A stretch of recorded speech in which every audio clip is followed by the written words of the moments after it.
Hi guys, welcome back to my channel. Today I'm going to be doing kind of an interesting video here. So I got some requests to look at the birth chart of the US, and I've looked at it many times before, but I wanted to really just break it down, as well as also break down some of the upcoming transits and long-term transits that the US specifically has going on. Because obviously we're all aware, if you're in the astrology community, of the Pluto Return that we're all approaching within the next year or so of the US, which is a really big transformative time. However, I want to just kind of also talk about the things between now and then, or at least in the next couple months, just because there is a lot going on, and I think there's a lot of volatility within our nation, within our world right now, and I think being able to use astrology to look to see what the upcoming cycles may be, I think are really, really enjoyable and helps kind of ease a little bit of those things, as well as just see an overall picture of what's going on. A couple things in the description box below. I put a bunch of timestamps for the specific things I'm going to be talking about in this video, specific dates and things of that nature. So if you're interested in jumping forward in that, you can. A couple other things as well. If you're interested in booking a reading with me, I have all my information down below with that as well. And then yeah, so pretty much this video is going to be broken up into a bunch of different portions. The main portion I'm going to be doing is going to be talking about the US's chart specifically, and just kind of breaking that down. And then I will go and explain a little bit more of the charts of the upcoming months, specifically in relation to the birth chart of the US. So like I said, the timestamps for that are below. If you guys are interested in any introductory readings from me, or want to learn more about astrology, like I said, all those things are down below as well.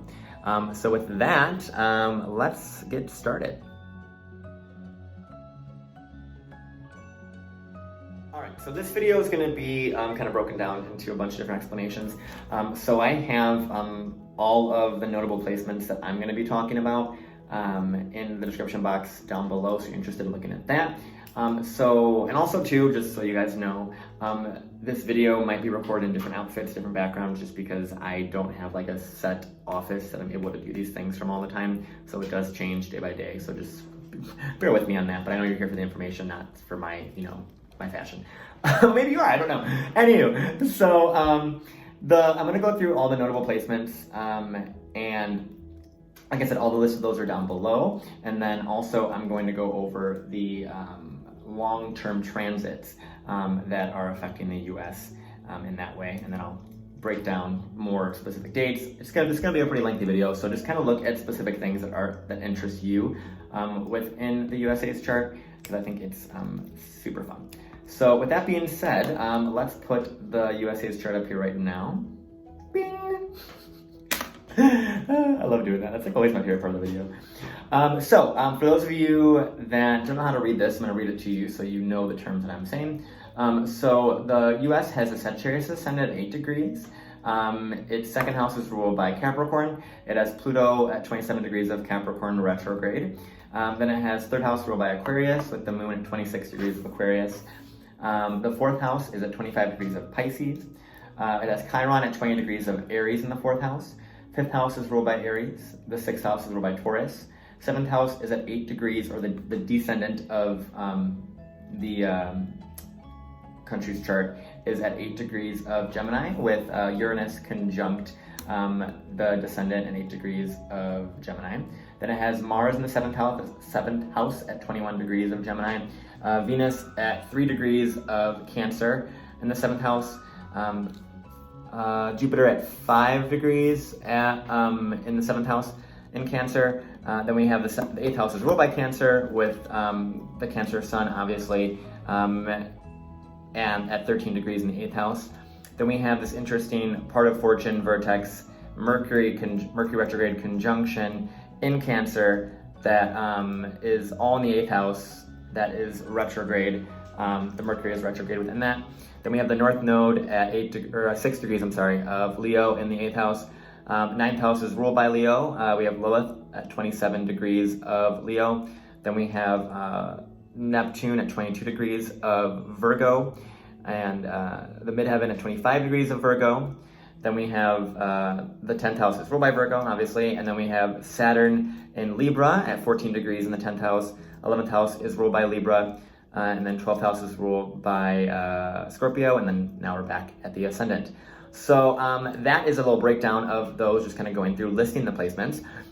So now we're gonna move on to just kind of talking about all these placements. So let's go.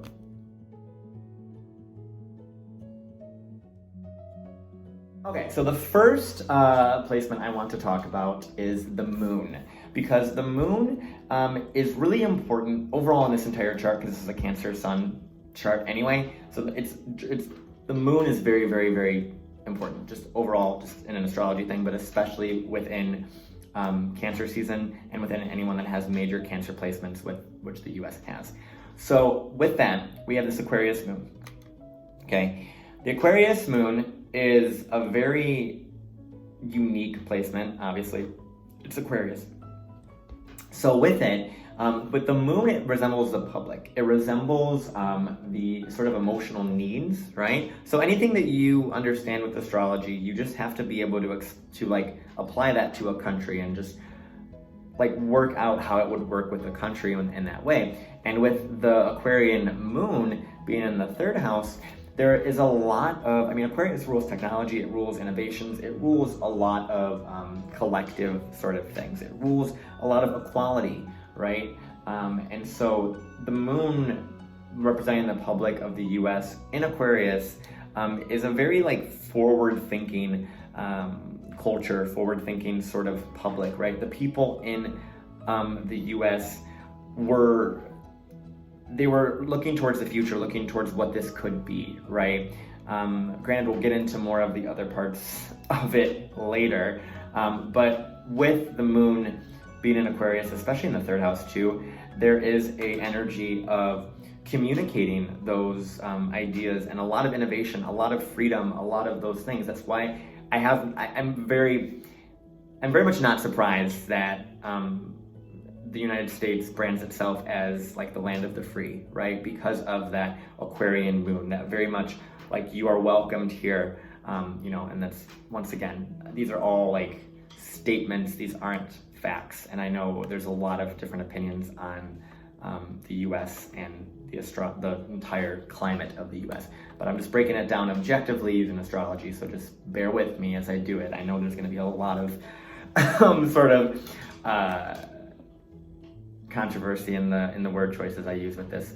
But with that being said, so the moon in Aquarius is the emotional needs of the country are related to the people, right? And I know throughout the course of the last couple of years, actually most of the last like decade, century, most of our history, there's been a lot of different and difficult approaches to humanity and to those things.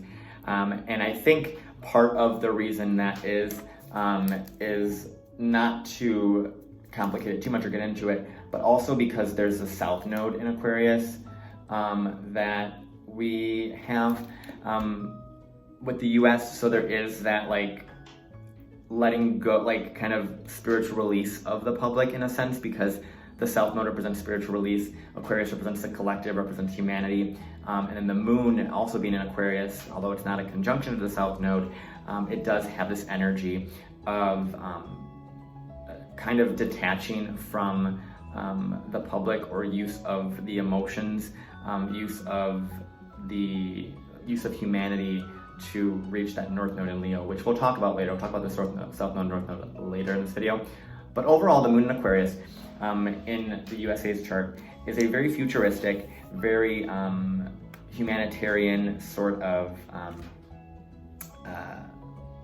placement. It shows a native, just in general, moon in Aquarius, they know what the public wants, they're very aware of the public, they're very aware of the public needs. Aquarius placements can be very, very positive and very, very influential in a very positive way if their motives and if their causes are in the right direction, right? Because moon in Aquarius also, because it is detached, it can detach a lot of the emotion from things. So with the moon in Aquarius, there is this like emotional detachment that most of the public sort of has or has had because they're so focused on the future, right? So there's a lot to be said about that specifically, and I don't want to like make this like a 12,000 hour video, but I'm gonna just kind of try and make each segment at least like 5 minutes, so that we can kind of go through this as quickly as possible, because I have a lot of things to talk about. So with that being said, Moon in Aquarius, definitely note the fact that the US has a Moon in Aquarius, and we will build upon that as we go through. So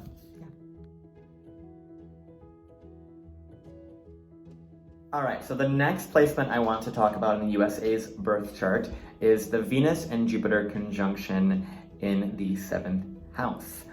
So with this, the Venus and Jupiter conjunction is always a beautiful energy, regardless of really where it is. I mean, even if Venus and Jupiter are like in its fall or in like debilitated or in a very difficult thing, it is overall a very positive placement. So having anyone, or let alone a country, born during a Venus-Jupiter conjunction is very beneficial for the future, because both Venus and Jupiter are both of the benefics. So when they come together, it's very, very positive. Very, very positive. And so with the Venus and Jupiter being in Cancer, I've noticed a lot of countries that work very well tend to have a lot of Cancer energy. Whether it be a Cancer midheaven, a Cancer sun is a lot of those countries. A lot of Cancer energy is related to government, ironically, because you would think it'd be Capricorn, but it's a lot of like Cancer energy works with that too. But so with Venus and Jupiter conjunct, especially in the 7th house, there's a lot of there's pros and cons to this placement, because Venus and Jupiter conjunct in the 7th house means there's going to be a lot of people that want to collaborate, work with, a lot of relations that are really, really beneficial and help adapt and help that native grow, right? It helps have collaborative efforts, helps things get better through working with one-on-one with in this case it would be with other countries, right? If we're using this as an example. But overall, with Venus and Jupiter conjunct, there's a lot of partnerships, a lot of like blessings in that way, where relating one-on-one with others is extremely, extremely helpful. It brings a lot of support, a lot of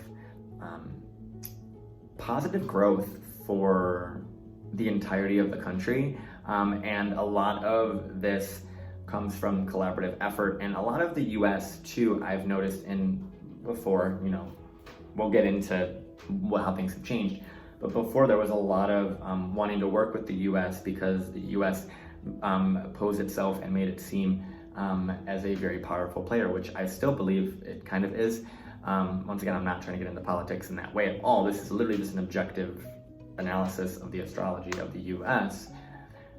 But it's really interesting when Venus and Jupiter join, because, especially in Cancer, because that's the sign of the homeland, that's the sign of the people, it's the sign of the people, the sign of the homeland, the sign of emotional needs, right? So when Venus and Jupiter come together, especially in Cancer, it shows that native makes people feel emotionally safe, which I know a lot of people have come here for refuge from other countries for that reason, because they view or have viewed the country in that way. Granted, once again, we'll get into the part where there's a lot of different approaches and different views of the US, which we'll get into that.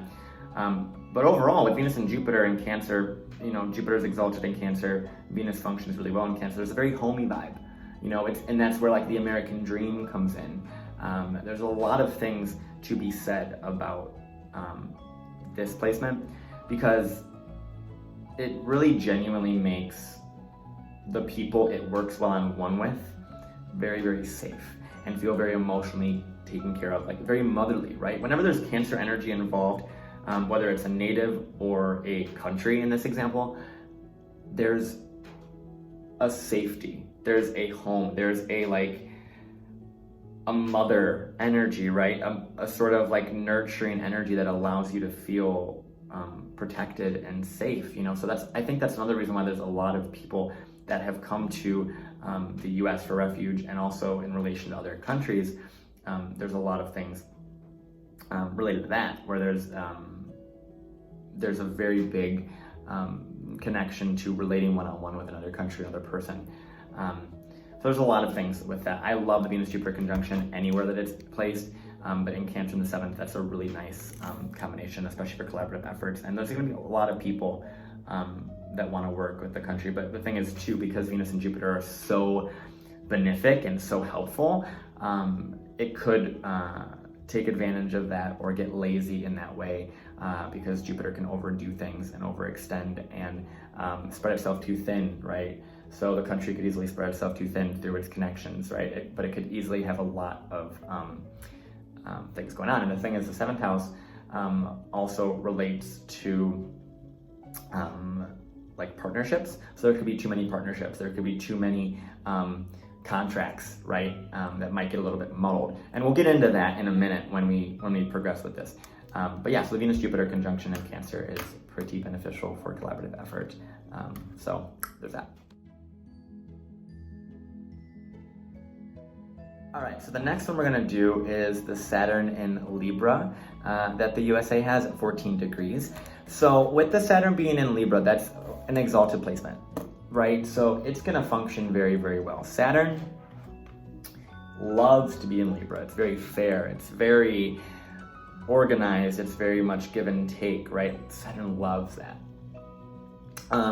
Saturn in Libra, similarly to this whole 7th house stuff going on, Saturn in Libra overall has an issue, or can have an issue, with relating. Although Saturn's exalted and it works really well in Libra, with Saturn being in Libra, there's a lot of relational issues. There's a lot of issues in having a sense of authority and having a sense of balance, right? Because Libra wants balance, that's really all it wants, and it will get that in time, because Saturn does get better with time. However, there is always going to be, with a Saturn in Libra, there is always going to be a struggle in that relating thing, right? Granted, things are going to get easier in time, right? But the thing with Saturn, specifically in Libra, it doesn't allow you to get any further than anyone else.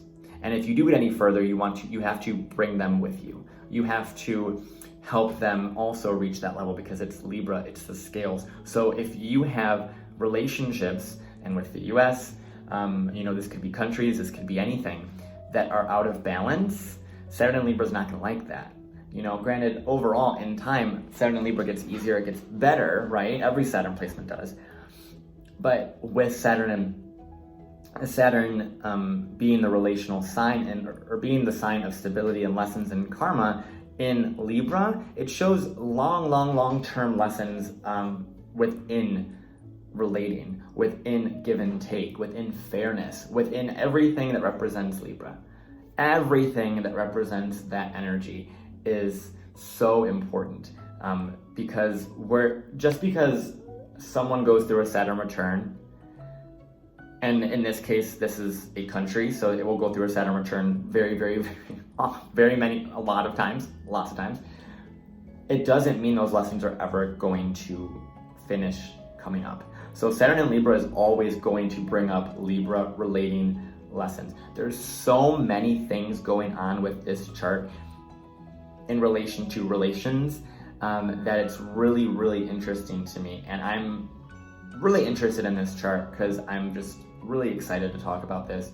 But with the Saturn there in Libra, it has this like constant back and forth in relationships, because it won't allow, Saturn also won't allow you to overpower relationships or be someone that is not thinking of another person, right? There's the thing that I think is the most crucial for any Saturn in Libra placement, and especially this chart, is to be fair and to not utilize the authority, Saturn, over someone else, or over relations or contracts or any sort of collaborative thing. Utilizing and overpowering someone else or any sort of relation is not what Saturn and Libra wants. Saturn and Libra wants you to say, hey, what do you have that can help me? What do I have that can help you? Let's work together. That's very Libra energy, right? And so with the Saturn energy there, it once again, no matter how many times the Saturn return happens, there's always gonna be more lessons for that Saturn theme. And so there's a lot of stuff that needs to be incorporated into Saturn and Libra energy related to relationships and not, going against that, right? So I will be doing a Saturn and Libra specific video as well as a Saturn series. So feel free to check out my channel for that. But as for Saturn and Libra, I could talk about Saturn and Libra for a very long time. And as we progress through this in this video, we'll get more of an idea, and I'm sure you'll get more of an idea of the specifics of the USA's chart. And then once we get to the very end, we'll have a really good grasp on where this is going, right? Because I'm just like breaking down the chart. I'm not really talking about the transits as of yet, which I may or may not put in a whole separate video because I think this is already going to be pretty long. So there's that. So that is Saturn and Libra in the 10th. Once again, I want to do kind of a more detailed explanation of this, but we'll talk about that more later. So yeah, all right, so let's move on to the next part.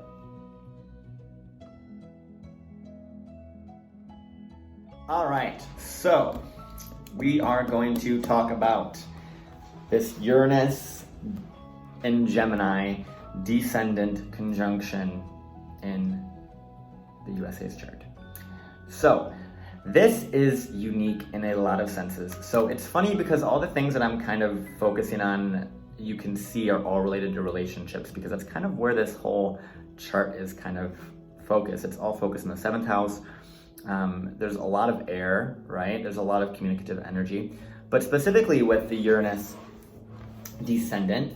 So with Uranus on the Descendant, and this is for anyone that has this natally, it shows a very, like, a lot of partners and a lot of random sporadic changes in the life, because when Uranus is on the Descendant, it's also going to oppose the Ascendant. So whenever Uranus is near a major angle, specifically the Ascendant-Descendant axis, MCIC, it requires a lot of pivoting. It requires a lot of, okay, I'm taking this in, I'm recognizing there's a future that could go in this direction, whether it's, in specific this, it's like with this person, or with this, in this example too, other country or other people, right? And you recognize that Uranus 7th house Descendant energy is pulling you into a new way of thinking, a new way of approaching, a new way of relating, right? But it's saying also, we need to change our approach. So when Uranus is on the Ascendant, or aspect in the Ascendant, because it is in this example, it's going to cause a lot of sudden shifts. And those shifts, Uranus energy isn't typically like positive changes initially. It can be like windfalls, it can be very positive things that do help overall, but with Uranus there, it suddenly, it has to do with lightning strikes. It has to do with sudden events, sudden changes, and things like that, which can be difficult. And typically they're awakening, right? Because Uranus rules awakenings. It rules that energy of really shocking, like, revelations, and really just realizing a lot of things. And so with Uranus being there, there's a lot of relations that are very new and different, that are forcing the country to pivot and change and explore new things, right? I haven't even talked about the Sagittarius Ascendant aspect of it. But with that, Uranus will cause, even though this Uranus in Gemini is trining this Saturn in Libra, it is still going to cause massive change, and it is going to cause things that are going to structurally, like, shake up a lot, right? And the thing is, though, that's nice is that with Uranus trining Saturn, after the Uranian energy comes in, Saturn will eventually stabilize it. Saturn will eventually recognize the issue, especially because Saturn's in Libra, Uranus in the 7th house. So there's a lot of relating issues that are coming up of new reasons to relate, new sort of energies within that, and new things coming in, right? Especially because Uranus is a Gemini too. Uranus and Gemini there is this like really fast information, really new information. We've seen that through everything going on.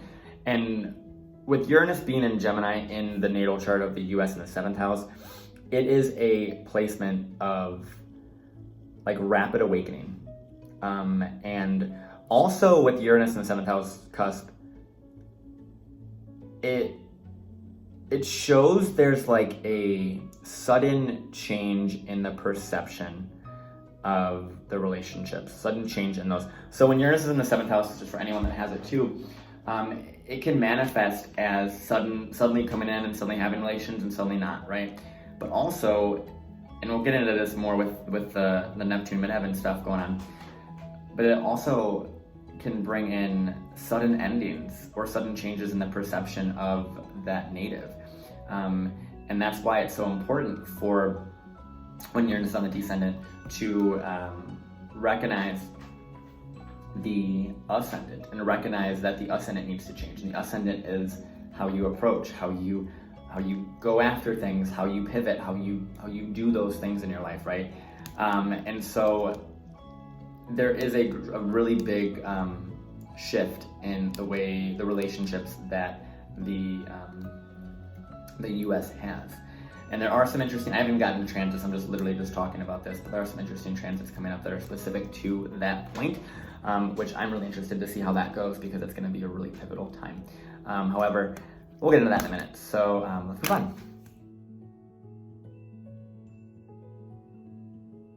All right, so this is the next one that I find really fun. So we're going to talk about, this is kind of what ties in a lot of things with the chart. The Neptune in Virgo conjunct the midheaven of the US. So, as you know, the midheaven represents public image. It represents the way people see you, the way people perceive you, the way the public perceives you, right? Your highest esteem, your sort of how you want to be seen in the world. And when it's in Virgo, right? It just in general with the midheaven in Virgo, it wants to be seen as polished and organized and efficient and very, very just really well put together. And with a midheaven being in Virgo, there is a energy of a lot of wealth building because Virgo, whenever there's an earth sign midheaven, the native wants to be grounded and seen as stable and seen as strong, and that's how they're going to perceive themselves, and that's how the world's going to perceive them for the most part, is strong, stable, organized, efficient, those things, very capable of helping people reach their goals, right? Because especially Virgo too, because Virgo midheaven is seen more as a as like helping people reach their goals, because that's what Virgo energy is. Virgo energy is the organizational energy. So there is also a neuroticism to it too, because Virgo energy can get very neurotic. And there is a lot of hardworking people that are perceived as American. American are perceived as like very hardworking, very very put together and polished, and needing to stay consistent, and needing to stay, sort of organized and consistent in their routine to reach the quote-unquote American dream. And it's funny, once again, that I say American dream, because that whole slogan and all that stuff really comes from the Neptune in Virgo on the midheaven. Because literally, if you break down like the image of the American dream, it's like pretty much Neptune Virgo on the 10th house cusp. Like it's pretty much exactly that, where it's very like pristine and like all the white picket fences and all that like organization and all that, right? It's very much that, right? And I am saying that as an American, right? I haven't been outside of the country. I mean, I do have foreign roots through my family, and I know I'm saying a lot of this through a place of like privilege too, because of like my skin color and my upbringing and those things. So I do know that I do have some biases in claiming American dream and that. And once again, I'm not trying to get political in this video. I'm just trying to objectively explain the astrology of the US. So continuing on from that, the Neptune on the midheaven in Virgo it's a very, very, very delusional placement. Because Neptune on the midheaven in anyone's placement, Neptune in general, shows projections. It shows people that project upon that native. So if you have Neptune on an angle, what's going to happen, depend on those different things, but specifically on the midheaven, a lot of people look and have looked at the people with the Neptune midheaven energy, and they've perceived them as everything that they could be, right? And with Neptune midheaven energy, the native just kind of naturally is perceived that way and knows how to perceive them and knows how to project themselves that way. But also with Neptune being there, it does show people not being clear on what the public image of the country is, right? Or public image of everything is. And that's why there's a lot of different opinions and thoughts and truth on the perception of the US and all of those things. And especially because Neptune's in Virgo, which it absolutely hates being in Virgo, because Virgo energy is nitpicky. Virgo energy is perfectionist. Virgo energy is wanting to get the details, understand things. And when Neptune's there, it's not going to be clear. And people are going to want to nitpick and understand and break apart the details to get a better picture of what is going on. Because Neptune is clouding that. And when Neptune's in Virgo, it's like, it almost like is an energy of not really knowing why you're working, not really knowing why you're doing what you're doing, but eventually, and like you're doing it to reach a dream, right? You're working to reach a dream. You're working to create a life for yourself that you envision, right, through efficient work. But eventually, those details kind of like you kind of become in a trance in your day-to-day life too, because Neptune Virgo is a very trance-like day-to-day life, where it's almost like a hypnotic sort of influence on the day-to-day, which is really, really dangerous, genuinely, because Neptune Mercury combination, which is what this is, Neptune Virgo, this shows a lot of potentiality for like psychosis and disconnection from reality, which can be helpful, can be great for reaching new heights of creativity, which I haven't talked about the creative aspect of this. But with the Neptune there, it's very like unclear as to what the country is really doing in this sense. And people are trying to guess at it, people are trying to do that. And Neptune there has helped, the country to be able to hide those things, right? Because Neptune puts like veils over things and hides things, right? And so there's a lot of things to be said on that. The thing with Neptune though, and with it being in Virgo, there is a need to understand what is real. Even more so, because Virgo, like let's just say you have Virgo in the 12th house, or a Virgo, like a Mercury in Virgo connected to Neptune somehow, right? Or any Neptune-Mercury connection, right? This is going to manifest. But what it shows is a need to really, really clearly discern what is real and what is true. And there's a really big connection to that, and a really big connection to the ability to discern, the need to discern and find out the details. Because Mercury Neptune is it's really creative, it's beautifully creative, but it needs to be discerned and broken down. So I will finish the rest of this video in a different time because I am having to leave this location, but we'll finish this part a little bit later.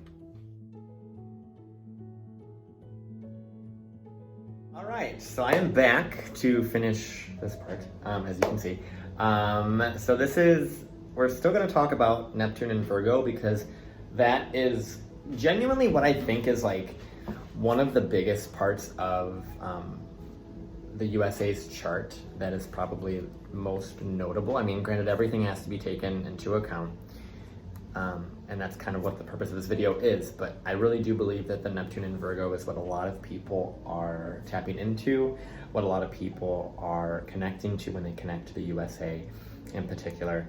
And in the last portion, right before this, I had spoken specifically about more of kind of the negative aspects of Neptune in Virgo, and how that would manifest, not being clear on public perception, a lot of projection, psychosis, a lot of confusion into the details, right?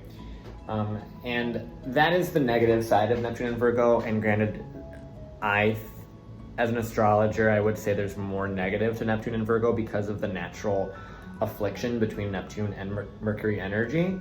However, there is some positives to it, so I definitely want to speak about those in this portion before we move on to the next placement. So, with Neptune and Virgo being in the 10th, or actually it's technically the 9th, but in conjunct the midheaven, Neptune, whenever it conjuncts any midheaven, and this could be applied to your own personal placement or placements that you know, it is an extremely creative space.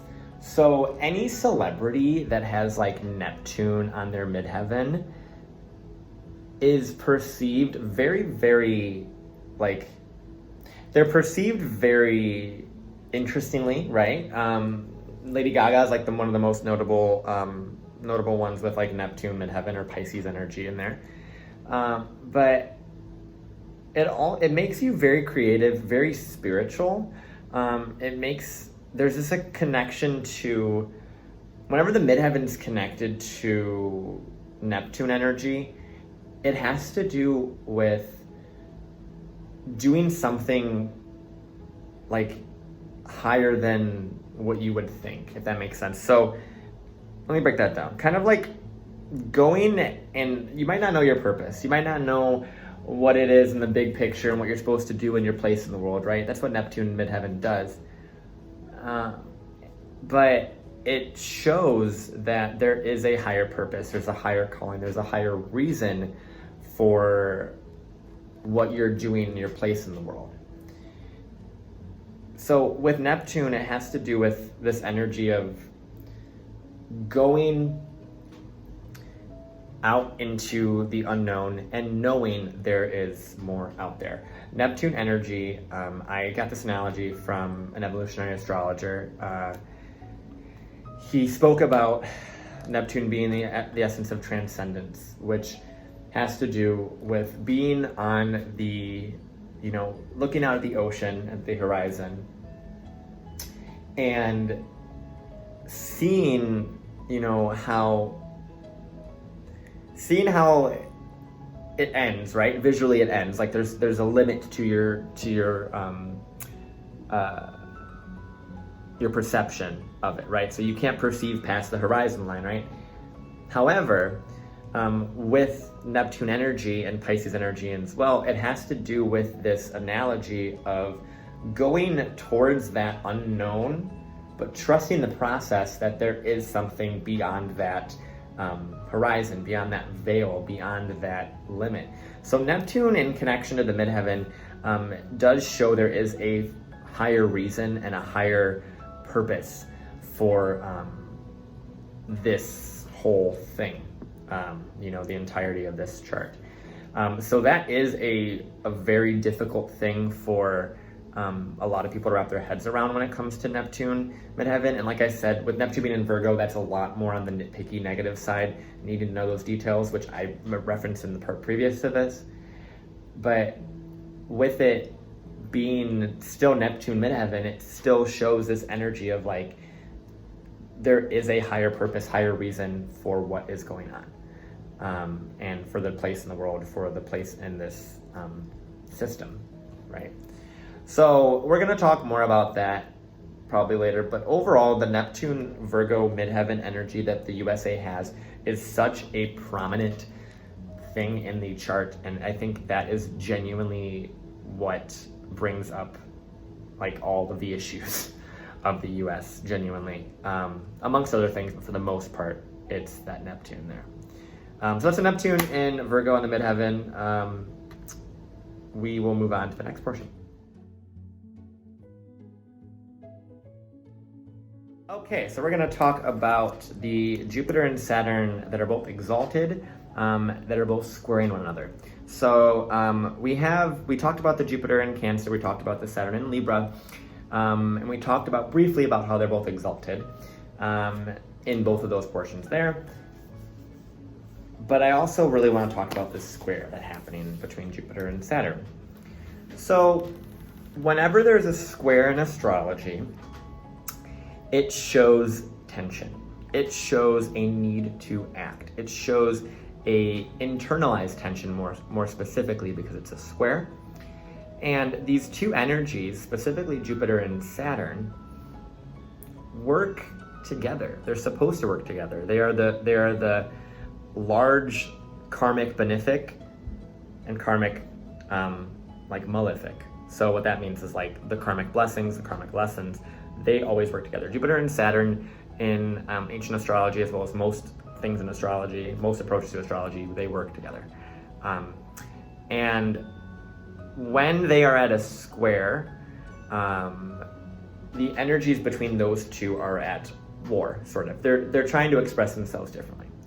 The thing that helps this square within this chart is that Jupiter and Saturn are both exalted, which means that they both function at their highest potential, at the most natural. Granted, yes, Jupiter and Cancer can still overdo the motherly aspect of things and overdo that emotional aspect, right? And Saturn and Libra can be very rigid in relationships and be very, sort of really, really strict in that way. So there is ways that those two energies can still be limited, because just because it's an exalted placement doesn't mean it's not going to, it cannot manifest poorly, because that's definitely going to happen, just especially because of how long this chart has been going on. So there's a lot of things that have happened with that.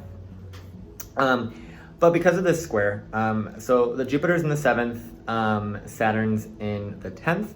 That's an interesting combination there. Once again, there's this repeating theme within this chart of relationships, of one-on-one relationships. And if we're speaking about specifically this country, there's a lot of contracts. There's a lot of communication that is being had, right? One-on-one contracts, like treaties, those sorts of things are very, very repeating themes within this chart. So with the Jupiter in Cancer squaring the Saturn in Libra, there's almost like almost wanting to be everyone's friend, because being everyone's friend, but then when it comes to publicly like honoring who your alliances are, or who you're with, it's not really there, because Saturn and Libra, like I said, can be very like rigid and have to pick a side, right? There's the Saturn and Libra in itself is such a much longer conversation. I did have a Saturn Libra portion, so definitely look back at that. But the thing that I see here that's really interesting is because the Jupiter's in the 7th, Saturn's in the 10th. Jupiter in the 7th is going to manifest a lot of partnerships, a lot of people that want to work with you, right? They want to work with you, they want to connect with you, they want to build you up and help you reach your goals, right? It's very supportive, and it's Cancer, so it's even more like, hey, let's take care of you, let's take care of each other, let's be this motherly thing, right? But then the Saturn in Libra, which is also related to the 7th house, it's in the 10th. So it's like when you're required to stand on who you're there for and be diplomatic and be in the middle and be fair, you might not be able to hold up to all of those treaties and contracts and connections you made with that Jupiter in the 7th house squaring the Saturn in Libra, because it's almost like the Jupiter in Libra, or the Jupiter in Cancer in the 7th, is bringing in all of these like people that are like, yes, let's work together. And there's so much abundance in that regard, the people that want to work with that. But then the Saturn in Libra is like not wanting to make anything super long-term, but also needing to make things long-term because it's Saturn. So it's like this repeating theme of Saturn and Libra and relational things that are kind of coming out. And with this square, there's a lot of back and forth between who the alliances are with and who you're publicly, because the 10th house is very public, the 7th house is very personal. So with Saturn in the 10th house in Libra squaring Jupiter and Saturn, or I'm sorry, squaring Jupiter in the 7th house in Cancer, it's like there's a public like way of approaching relationships versus like a more one-on-one like personal way. So there's like this like kind of like not really being, once again, this is also more so the Neptune thing on the midheaven, but not really being clear on what side you stand on. And with the Saturn in Libra, like I said, it definitely repeats itself as we go through this, and we'll get into that more so when we talk about the transits that are going on too. But overall, the Jupiter-Saturn square is a really interesting manifesting point. It does mean there is going to be a little bit of a struggle to manifest those two things because of those natural squares between those two, and also the Sun square Saturn, which we hadn't talked about. But there's a lot of development within that needs to be done within relating personally and professionally with those alliances, those contracts, those negotiations. So that's the Jupiter and Saturn exalted square that we have going on there. So let's move into the next part.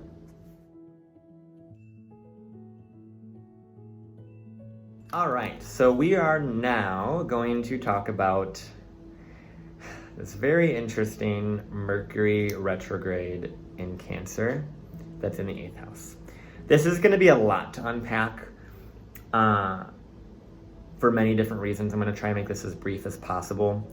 All of these videos I could potentially do if you guys want a very detailed explanation of those in specific, which is why it's difficult for me to kind of do just a 5-minute kind of recap on these.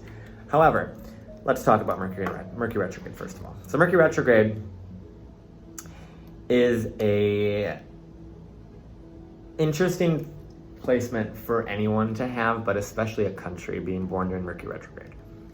Because what that does is that makes the communication difficult, which doesn't help this whole Neptune and Virgo situation, just saying. And it makes the way retrograde Mercuries function are they only bring in the information that you absolutely need. And there is a little bit, obviously people know that Mercury retrograde is not a time to really start things and not a time to really sign contracts and all those things, which is ironic because this was done during a contract. That's okay. However, Mercury retrograde can function very well if it is very selective with its words. And the Mercury retrograde has an energy of not being clear on what they want. And with Mercury being in Cancer, that adds a lot of a emotional bend to it, where it's almost like wanting to be everyone's mother and everyone's caretaker, however, but not really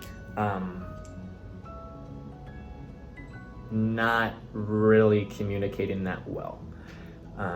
Because granted, this is the country, this isn't like the officials, those sorts of things, the people that run the country. I'm not looking at those charts, this is just the country in general.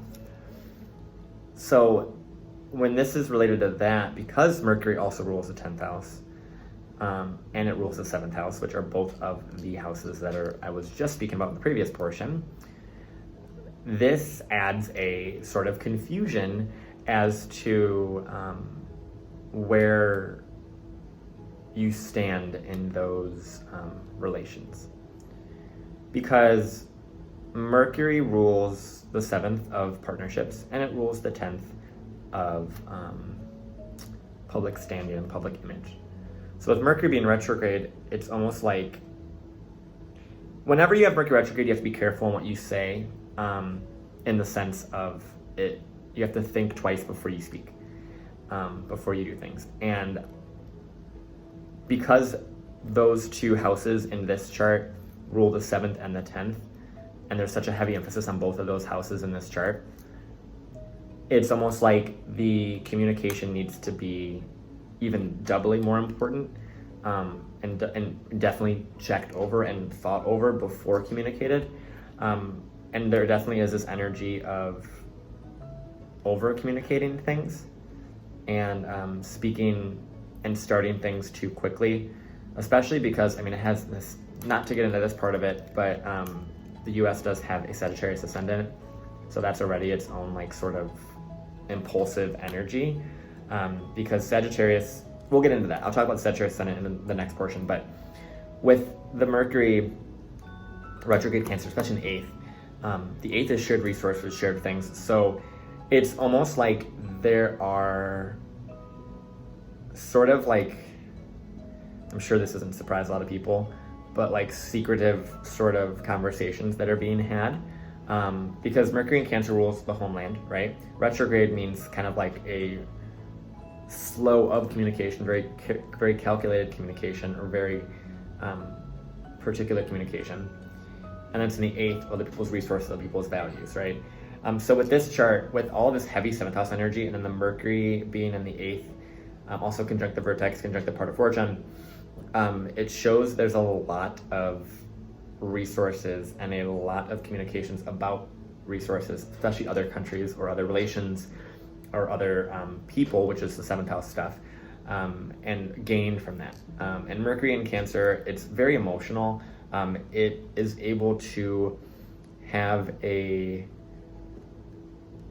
it's able to use the emotions to definitely get what it wants, right? Any Mercury in water placement can do that for sure. That can definitely, especially Mercury in Scorpio. Mercury in Scorpio can do that so easily. But Mercury in Cancer is almost like we'll make you feel safe, we'll do that, we'll advertise ourselves as this very like safe sort of space for you, just to get those resources, get those things. And that can show a lot of difficulties, especially because it's 8th house of transformation, of crisis, of loss. It has to do with secrets, right? Secrets, other people's resources, those things. So there's a lot of communication about secrets, about resources, about other people's resources, other people's secrets. So there's a lot of that naturally. Just knowing Mercury in the 8th house, that's going to happen.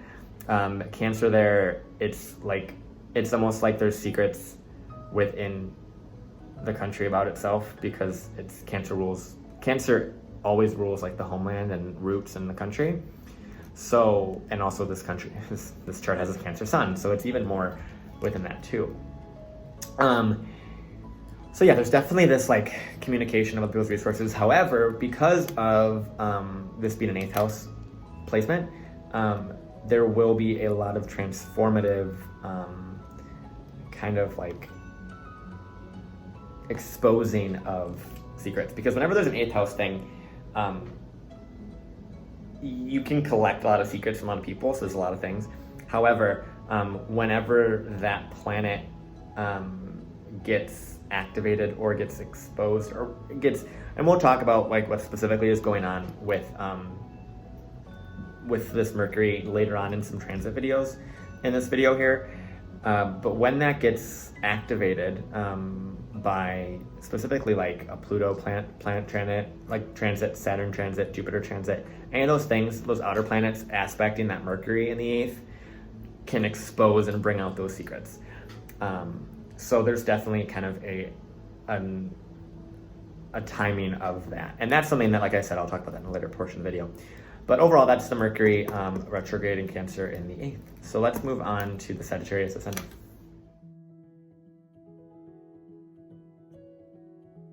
All right, so now we're going to talk about, I probably should have done this at the very beginning. We're going to talk about the Sagittarius Ascendant. So for those of you that are semi-new to astrology, first of all, if you're new to astrology, hi, hello, you should probably be checking out my Basics of Astrology video and all those different things that I have on my channel besides this one. But with the Sagittarius Ascendant, where the Ascendant has to do with how you approach the world, how you approach things, right? So Ascendant's in a fire sign, which this one is, it's going to be active. It's going to be doing things. It's going to be, this is the energy of going and doing something and falling and realizing, wow, that hurt. Maybe I should put on knee pads, those sorts of things. So those are all the fire ascendants. All of the earth ascendants are more stable. They're going to be more solid. They're going to take things a lot slower. And all of the air ascendants are going to kind of talk about things, think things through, be more mental because that's air. And then water ascendants are going to be a lot more emotional, be in tune with the emotions of themselves before they take an action. So with the USA having a fabulous Sagittarius Ascendant, which is very, very apparent. I can definitely see that. With it having the Sagittarius Ascendant, it can make, just like I said, with fire ascendants, it's a placement of action. And with Sagittarius specifically, it's Jupiterian action, which can be, on the positive end, very lucky, very influential, very much easy, right? It's oh, this is fun, this is enjoyable. But at the same time, it can be very impulsive. Sagittarius ascendants have a habit of doing things just to do them. And what I mean by that is getting experience points and just being oh, I just want to do this, I'm just going to do it. And I can do it, so I'm just going to do it. And being impulsive and just trying to experience everything. And granted, Sagittarius Ascendant for the most part, this is a very general placement. This isn't just me specifically relating this to the US because I'm trying to just give an objective reading with this. But the Sagittarius Ascendant is very, if its intentions are to be very fun and enjoyable and learn and grow and explore, then it's going to do that and it's going to be fun, right? Because Sagittarius Ascendants they have this very fun energy of I just want to explore and I just want to learn, I just want to expand and grow and all these things, and it's great, right? It's great. But it also can manifest as I'm just going to bulldoze and do whatever I want because I can get what I want. It's very privileged in that sense because it has a lot of luck in whatever it does because it's Sagittarius. So it makes for a very, like I said, impulsive sort of acting that can kind of bulldoze people. Because Sagittarius is a very big energy. It's Jupiter. It's the biggest planet. So it can definitely outperform all those things. It can be very lucky, which is a very positive placement to have. Whether or not it's debatable if that's a positive placement for a country. Granted, I'm not a historian in the sense of understanding all of those things and how it's related to our country, or the country of the US. But it is a very interesting ascendant for a country to have, especially because Sagittarius rules exploration and, higher heights and philosophy and religion and higher mind, right? So there's a lot of people that come to the US for school. And I think there's a couple reasons as to why that is, but I can prescribe that to definitely being the Sagittarius Ascendant, for kind of that, where you learn a lot of things, where you can learn a lot of things, there's a lot of opportunity. That also can, once again, connect to the Neptune midheaven that we got going on. that I keep bringing myself back to, which is really funny. So yeah, that's kind of the Sagittarius Ascendant there. I can talk about that in particular for a very long time, but I think that's enough on that regard, because I want you all to kind of get your own perspective on this chart as I go through it. Once I get to the transits and those things in this chart, we'll definitely talk more and see what's coming up specifically, because that's when I'm going to be able to talk more subjectively, I guess, about predictions and things. So we'll see what happens there. So let's move on to the next portion. All right, so we're going to talk about the Chiron in Aries next. So one of the things that I've noticed about the transits that we're currently going through, and I'm going to talk about this more specifically in the portion later in this video, which this video is going to be like stupidly long, but I'm going to talk about the Chiron return that the country is going through or approaching. So we'll talk about that as well, because Chiron is currently in Aries at the time we're recording this video, and Chiron is in Aries in the natal chart of the US. So let's talk about Chiron for a second. And Chiron is a really, honestly, genuinely, it's a really nice thing. People like hate on Chiron because it's like a very painful sort of placement. It's associated with pain, literally. It's associated with wounded pain and your own, it's called the wounded healer. And so wherever Chiron sits, specifically in constellation as well as house, it shows a place that you're constantly revisiting this wound, right? It shows the healing aspect that you have. And Chiron,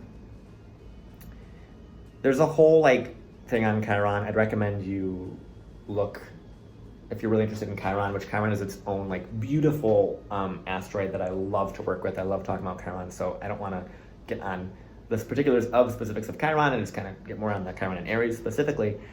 But there's a bunch of information out there on Chiron specifically. Feel free to go and look into it. But as it pertains to currently Chiron is in Aries, as well as Chiron is in Aries in the natal chart of the US. So what does that mean? Chiron in Aries is this very individualistic focus and an individualistic healer, because Chiron wants you to heal whatever is related to that placement. And Aries has to do with the self, the identity. It has to do with how you go after things, how you pursue things, right? And Aries is very individual, like I said, individualistic. It's very, what am I? What is specific to me? It can be very, very self-focused and very, very selfish in a sense.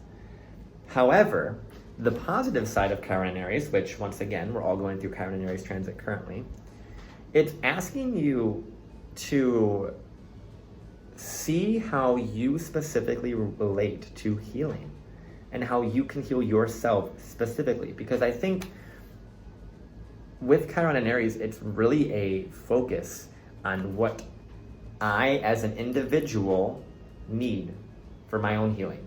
Some people need therapy. Some people need massages. Some people need acupuncture. Some people need, psychotherapy. Some people, people need different things to heal and meet their own needs. And Chiron in Aries is asking all of us, but specifically, once again, the US, because it's a natal placement, to heal on an individual level and to know what healing means and to approach healing in a way that is specific to the self. And that in itself is a very different conversation than what I'm talking about here, because that has to do more so with healing and the importance of healing and the very subjective concept of healing, because that's really what Chiron and Aries is asking, is it's how can you heal yourself subjectively, and what do you need, and how can you tune into yourself on a one-on-one basis so that you know what you need and you can figure out what you need based off of your own stuff. Because at the end of the day, you're only your own person, and you know how to heal yourself better than anyone else. And people can give you the tools, people give you the answers, people can give you the direction. But if you don't want to heal, you're not going to heal. And that's the way that Chiron looks at it. Chiron really is like, it forces you to heal because it brings you back and forth to that point. So there's almost a, like, Chiron in Aries is like this not believing in itself, not believing in its own sort of strength and its own initiative, which, linking it back to the ascendant in Sagittarius, may have been a reason why the impulsivity and the sort of overdoing of things may cause an issue, because the Chiron in Aries is kind of like saying, okay, be careful on what you act, like what you do, what you pursue. Because the Chiron definitely does want a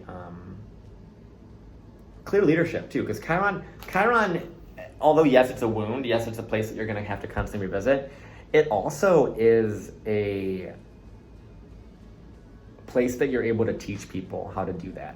So with Chiron in Aries, it asks you to be very, very strong in your leadership qualities to the point that you're able to inspire people to be leaders, you know. And I think that is another reason why I've seen people in countries look up to the US, because of its leadership quality in sometimes in our history, right? I'm not gonna get into the politics because that's not what this video is about.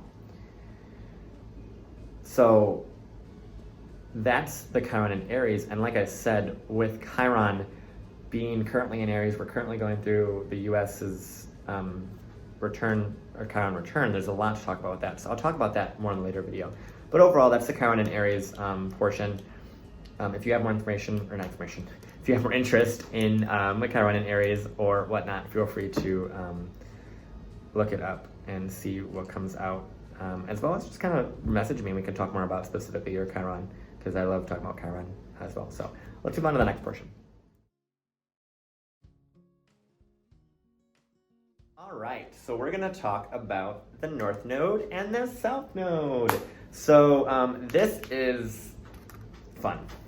The North Node and South Node is always a fun part for me to speak about in anyone's chart, because the North Node has to do with your purpose, the way you're supposed to live your life, right? And what you're supposed to do to fulfill yourself. And the South Node is where you are supposed to let go. Granted, people sometimes think that the North Node is like, you have to go all for the North Node and like avoid the South Node. But the way the nodes work is they bring you back and forth from those points.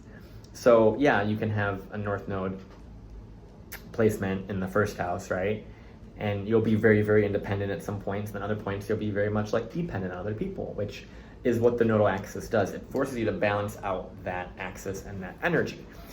So the North Node in itself is a very karmic point. It has to do in relation to the ecliptic versus the sun and the planets and all this. It's a lot. It's a lot of things. That it's a calculated point that shows the eclipse point within our planet, within our solar system, that we can then utilize as a manifestation point. So the nodal axis is very, very important in the sense that it has a lot of karmic connection to it. So with that, let's talk about the North Node being in Leo in the 8th house of the USA's chart, which then also makes the South Node be in Aquarius in the USA's chart. So with the North Node being in Leo, it has to do with this energy of moving towards self-expression, obviously. Moving towards showing the world brightly who you are, showing the world your creativity, shining bright, right? Creating something new. right? So the North Node in Leo has to do with a lot of like children. It has to do with a lot of creative aspects. It has to do with utilizing like your joy and your heart and being very in tune with that energy, in tune with creativity. And I think that, amongst other things in this chart, is part of the reason why there's a lot of artists within the music industry and within the industry that are in America, right? And so the North Node can also show, some astrologers don't agree with me on this, but can show like an obsessive energy. So there could be an obsessive energy with childlike sort of things. So it would be obsessive, sort of like connecting to childlike joy in whatever way that may be, holding on to some sort of childlike like energy or those sorts of things, and kind of really understanding and living in the inner child and understanding how to heal that. That's very much Leo North Node, is allowing yourself to become connected to your inner child in whatever way that is, and kind of reclaiming your joy, right? Reclaiming your child like energy in that sense. And so it's very, very influential in the sense of being able to impact a lot of people, because where the North Node sits, it also has a South Node opposing it, and the South Node's in Aquarius. South Node in Aquarius is the collective, it's humanity, it's the people in this sense. And with the South Node being there, it shows a letting go of like social norms and letting go of what is socially acceptable, and letting go of a requirement of other people and like the group, and moving towards the development of your own identity, developing your own self. Because South Node in Aquarius, it's kind of like wanting to fit into a group, wanting to fit into the stuff, and wanting to know where you fit within that. But the North Node is like, no, I want to stand on my own and be my own person. I want to shine brightly as my own sort of thing. I don't want to be, within a group. I don't want to have like any sort of connection to, any sort of group think or group mentality.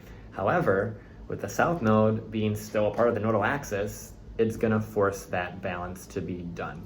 And with current transits right now, with Saturn and Jupiter currently being in Aquarius, it's forcing that South Node, that release, that it's forcing that, literally that bringing back that energy to the kind of the past, the sort of what you're trying to let go of, but not let go of, because people associate the South Node with letting go of and releasing, but it's an integration. It's a need to balance that axis of Aquarius and Leo, which is the group versus the single person. So there's a need to incorporate the group and humanity and all of the people that are involved with it into the formulation of the ego and the formulation of who you are. Because the South Node definitely wants to be connected to people and be involved with people. But the North Node in Leo is like, I want to be seen as an individual, as myself. And it's difficult for the South Node and North Node to work together all the time because they're opposing points. They don't really like to be with one another.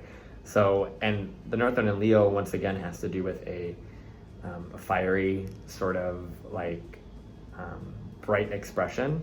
So there's a lot of like very creative energy with this chart that shows a very powerful energy. With it being in the 8th, this kind of reemphasizes the point I talked about with the Mercury in the 8th that we in Cancer. That is a lot of shared resources, a lot of need to collaborate, but collaborate in the sense of working with other people's resources and sharing, money, most notably, deals, any sort of thing, psychological sort of depth of others. is what needs to be done. And with North Node being an 8th, it is a pursuant of intimacy, with all these crazy 7th house people that we got going in this chart, but a pursuant of the intimacy with those people, but a pursuant, it's almost like North Node Leo in the 8th is almost like an energy of wanting to know people's secrets so that you can be adored for knowing them, so that you can be special, so that you can be seen as special. That's kind of what the North Node 8th house is about. And in Leo especially, it's like, I'm going to collect all these secrets, I'm going to get all these like deals, I'm going to get all these people around me and know the power that I hold, and then I'm going to have everyone say, look at how powerful I am because of all the things that I've done and all the people that I've, utilized their resources. So it can be a very manipulative sign. With any 8th house energy, it can be very manipulative if used incorrectly. In the empowered section, or the pros of it, it can be very, very powerful, very empowering for other countries in this example, or other people, that allows people to be their own individual. So there is a lot of pros within this as well that allow for a lot of growth and empowerment of the collective, especially because the South Node is in the same sign as the Moon. So it's and the Moon's in Aquarius too, so it's like already an emotionally detached sign, but it's almost like moving towards a shining bright, showing the world who you are, and being able to empower people to do the same. That's kind of what that is. Because North Node 8th house is very empowering, transformative, very, very much like that. It just depends on the Pluto, which we will talk about actually next. So let's go talk about Pluto and Capricorn.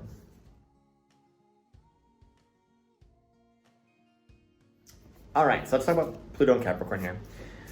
So this is the one that everyone kind of talks about, that everyone's been talking about in the astrology community, because it's just the one that everyone's like, oh my gosh, Pluto return, Pluto return, Pluto return. So we all know about it, or at least you should, right? Pluto takes about 248, 278, I don't remember the exact number because numbers like that, I don't remember all the details like that, but that's okay. It takes a long amount of time for Pluto to return to where it was. And Pluto is, at the time of recording this, I believe Pluto is at like 25 degrees of Capricorn. I'm not sure, but it is approaching Pluto return, which when that Pluto return happens, it's kind of like the peak of that energy. Whenever there's a return, it's like a fresh start in whatever that energy is. And no one ever, no physical person ever, has ever seen their own Pluto return. Because to my knowledge, I mean, maybe there's someone out there who's lived to be 248 years old, but for the most part, in our perception of humanity and perception of life expectancy, no one has lived to see their own Pluto return. However, we will see the Pluto return of the US in the next couple of years. It is definitely approaching, which means that there's a lot of powerful changes. This is the thing that everyone's been talking about, and Pluto return is such a crazy thing. It forces empowerment. And Pluto is not like the nicest about forcing empowerment. Pluto is very much like, I'm gonna destroy everything. You know what? I'm just gonna destroy everything because I can. And Pluto means well in the long term. It really does. Like, as a heavily Plutonic person, I understand that it does mean well in the long term, and you might not see that right now with the Pluto return or with any Plutonic placements you may have. But it definitely does have a long-term positive thing, because essentially Pluto is like, hey, this isn't working. And it keeps kind of saying that, but then when Pluto returns, it's like, hey, scrap all of this. Like, destroy it all, start from ground zero. It's very much a Pluto return energy, Pluto energy in general. It forces you to literally destroy and then rebuild from nothing, which can be very terrifying to hear that that's approaching for a country, for such a large country, right? Yeah, so at the time recording this, Pluto's at 24 degrees and 50 minutes. So it is right around that point. But yeah, so the Pluto return is such a talked about thing, like I said. So there's plenty of information on the internet about the Pluto return. But it's almost like I'm excited about it. I'm interested to see what happens. Obviously, I think all of us are kind of waiting to see what happens with this. But the Pluto return definitely requires a new approach because it will get rid of everything that's outdated. It will get rid of absolutely every single thing that is not sound and is not correct. It will completely destroy it. It will expose it because that's what Pluto does. Pluto exposes stuff. Pluto is like, oh, secrets? Guess what? It's all out. Because the thing is about the truth always comes out. Period. It comes out. And yes, in relation to spirituality and those sorts of things, there's always different approaches to what is true, what's objective truth, subjective truth, what's your reality, what's someone else's reality. Those are all different and debatable things. That's not a conversation I'm looking to have right now. But I'm saying that with Pluto return, it symbolizes a fall, a sort of restructuring, and a lot of truth coming out. Granted, discerning whether that's true or not to your own personal subjective reality versus objective reality is a whole other philosophical discussion. Once again, not having that right now. But so the Pluto definitely has a lot of power because Pluto has a lot of power. Pluto's genuinely, like, in my opinion, one of the most talked about, I guess, slept on planets, if you want to use those terms. Because people don't realize that Pluto, when it is activated, and it is, whether it's by transit or synastry or return in this case, it will literally transform from the inside out, completely 180, completely brand new freaking person. Just, and you won't recognize. It's not like a Saturn return. Saturn returns are oh, cool, I'm structuring, I'm figuring things out, I'm being all crystallizing, right? Pluto's oh no. You've crystallized something? Well, guess what? Just the cat just saying nope and just destroying it. And it's guess what? Start again. That's pretty much what it is. It's very much start again. It's not about crystallizing. It's about completely saying, okay, this isn't working anymore. What you've crystallized is too hard. It's too solid, and it has flaws in it, and it needs to move forward. So we're going to destroy it, and we're going to start over. And granted, Pluto, everyone looks at Pluto as such a negative thing. And I'm trying to get rid of that stigma because people are so terrified of this Pluto return, which I am kind of, but I'm kind of an energy of interested to see because I've worked with Pluto energy my whole life. I have it very heavily in my chart. And I've learned, at least through my experiences, that Pluto, like I said a little bit earlier in this portion, wants what's best. It says, okay, we're going to completely transform everything. And in the moment, yeah, it looks absolutely terrible. It looks like a complete destruction, a complete breakdown of control of everything, crisis, all this stuff, right? Of course, no one's gonna think that that's a positive thing. No one's be yeah, crisis, yeah, this is fun. No one goes into that. I mean, collectively, most people don't. However, at the end of it, when the crisis is done, the healing's done, which, once again, we haven't talked about the transits yet. Once the healing's done, it'll be a whole new thing. It really will. It'll be genuinely a whole new entire country, entire thing. And yes, there's gonna be a lot of shakeup with, power plays and those sorts of things, which I will be doing probably a more detailed video on Pluto and Capricorn and the Pluto return. But with this, genuinely, there's so much information on the internet. You can look this up a lot because it's very talked about in the astrology community. So just understand that the Pluto return, yes, people are fearful of it. But the thing is, if you can see it as something that will lead you to higher heights, which you might not be able to, because maybe you haven't had plutonic experiences, right?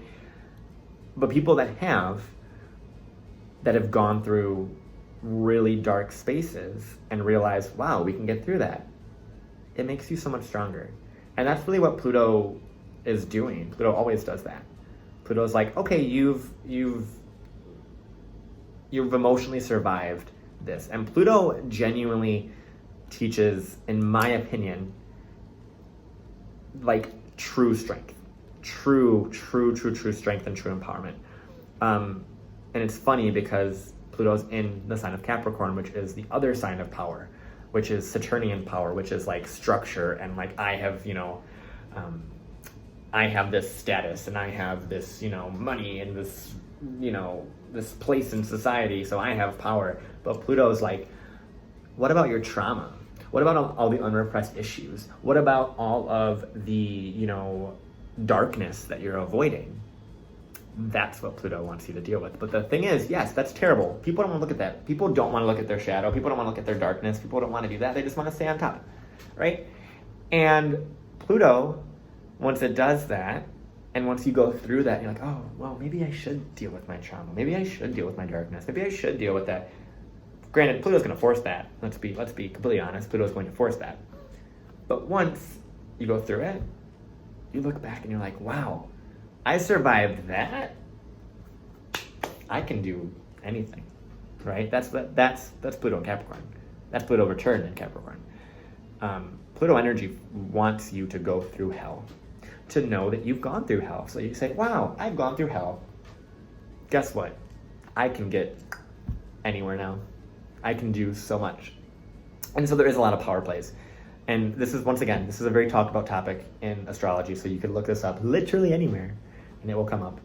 And like I said, I'll probably do a more detailed video once things get a little bit closer. I might be doing some collaborations and things about it. But if you want to have more detailed video about Pluto and Capricorn and Pluto Return, feel free to hit my line, just comment down below.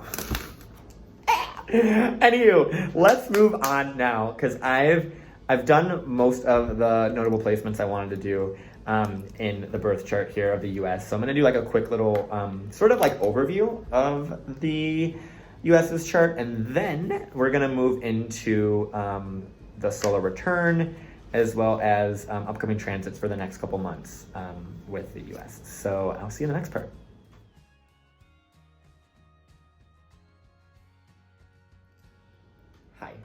So I don't know what that was. So we're gonna do, this was always weird for me to like do the like little like hi. So we're gonna do the kind of overview of the natal chart of the US if I were to kind of really get an overall sort of feel for it. So once again, I'm gonna preface this, if I haven't mentioned it enough in this video, this is not meant to be a political video. This is not meant to be anything like that. This is meant to be just a astrologer looking at a birth chart and saying, this is what I see, this is what I'm going to talk about, and those things. It's not meant to be any sort of far left, far right, political, whatever. That's not my stance. My stance is to say, hey, I'm looking at this chart using science and math and astrology, or pseudoscience, math and astrology, and saying, hey, we're going to see what I predict is going to happen, or what I see could potentially happen in the cycles, right? So just so you know, that's my take on this. This is all like me using astrology objectively, and I'm not trying to put any opinions or any biases or anything into that. It's just me talking. So just so you know, I feel like I have to just like keep prefacing that in this video. So let's talk about just overall like what I see with the USA's chart. It has a lot of interesting things. And once again, very interesting transits coming up for it. Very interesting. Transits that I'm like, so many, so many. But the things that I keep going back to are this Neptune in the 10th, Neptune in Virgo specifically. That is very notable. As well as all this like heavy 7th, 8th house stuff we got going on. And overall, like this chart is not like, it's not terrible. It's not terrible. Like I said, there's exalted Cancer, there's an exalted Sun, exalted Jupiter, exalted Saturn, those are really good placements in that sense. And so overall, this chart has a lot of like relational things, where there's a lot of contracts, a lot of treaties, lots of connections with one-on-one with people. There is secrets. That's pretty obvious with the Mercury in the 8th, Neptune on the midheaven, North Node in the 8th, and Leo, Scorpio in the 12th. Like, those are a lot of secrets. The Scorpio in the 12th can be secrets that maybe this chart is not aware of, because it's the 12th, it's hidden.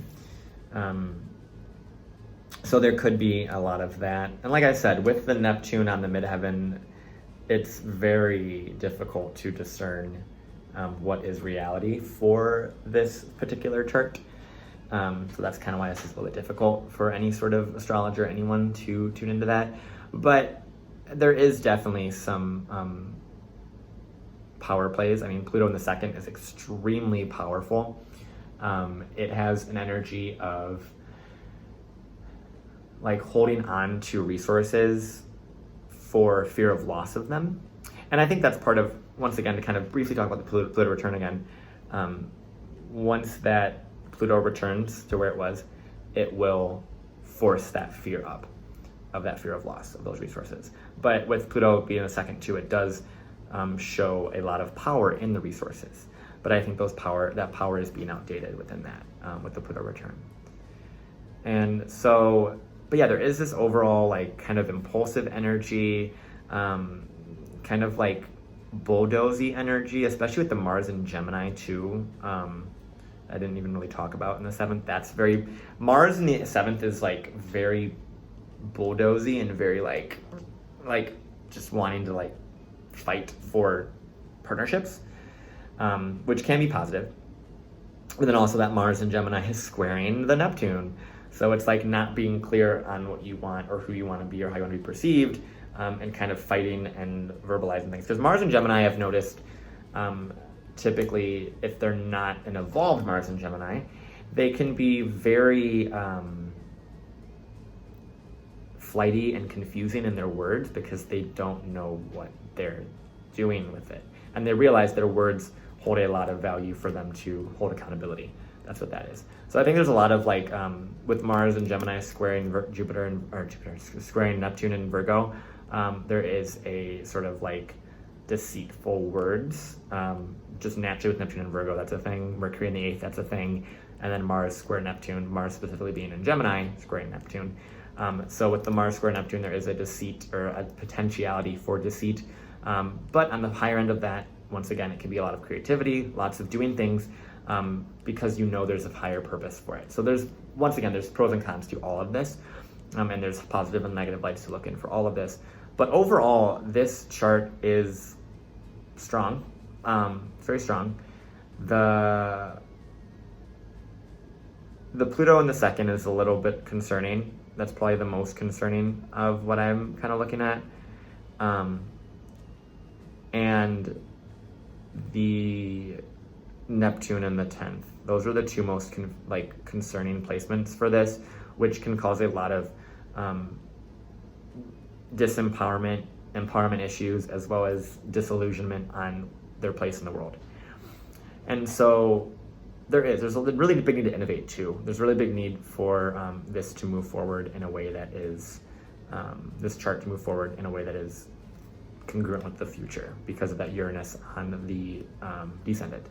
And there are going to be people that are going to come in and are going to talk in a very futuristic way that have future goals that are able to help the country, especially because Uranus is trining at Saturn in the 10th, which is helping. And overall, like with the Pluto return, not to keep going back to that, but it's trining the Neptune and the midheaven, which means that this breakdown is going to help the creativity, the higher purpose, higher reasoning for this chart.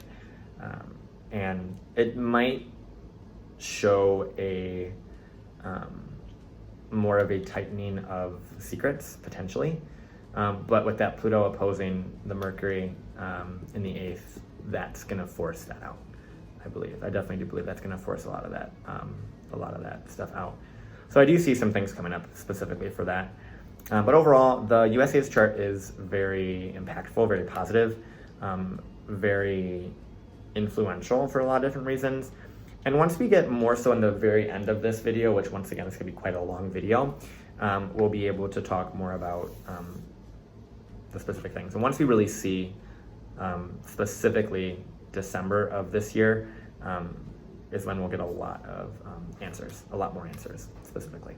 So yeah, that's the little overview, or the little, I guess, not conclusion, but like overview of the USA's natal chart placements that are notable. In the next portion, we're going to do the solar return, and then after that, we'll do the upcoming transits for the next couple months. So see you there. Okay, so we're going to do the solar return chart of the most recent birthday of the US. So when you do a solar return chart, there's a couple things you're going to want to look at. I'm going to do more videos on returns because I genuinely really love talking about return charts. So we're going to talk about them more later, like specifics on return. But overall in this video, I'm just going to do a reading on the solar return chart very briefly for what I see for this will be from July 4th of 2021 to around July 4th of 2022. So we're going to talk about that. So I'm going to put the solar return chart up here right now. Bing! Oh gosh, I love that. So this is the solar return chart. Let's go through it. Its ascendant is at 27 degrees of Aquarius. Then we have Jupiter retrograde in Pisces at 1 degree in the first house. Then we have Neptune at 23 degrees of Pisces in the first house as well. Chiron is also in the first house at 12 degrees of Aries. Second house is ruled by Aries. Part of fortune is 22 degrees of Aries. Uranus is in the second house in Taurus at 13 degrees. Moon is at 18 degrees of Taurus in the third house. The North Node is on the IC of the solar return chart at 10 degrees of Gemini. Mercury is at 21 degrees of Gemini. The fifth house is ruled by Cancer with the Sun at 13 degrees of Cancer. The sixth house is also ruled by Cancer, so there's going to be a duplication, which we will talk about that. Then we have Venus and Mars, both not exactly conjunct, but conjunct by a 5-degree orb in the sixth house. The seventh house ruler is at 27 degrees of Leo. Then we have nothing ruled by Virgo.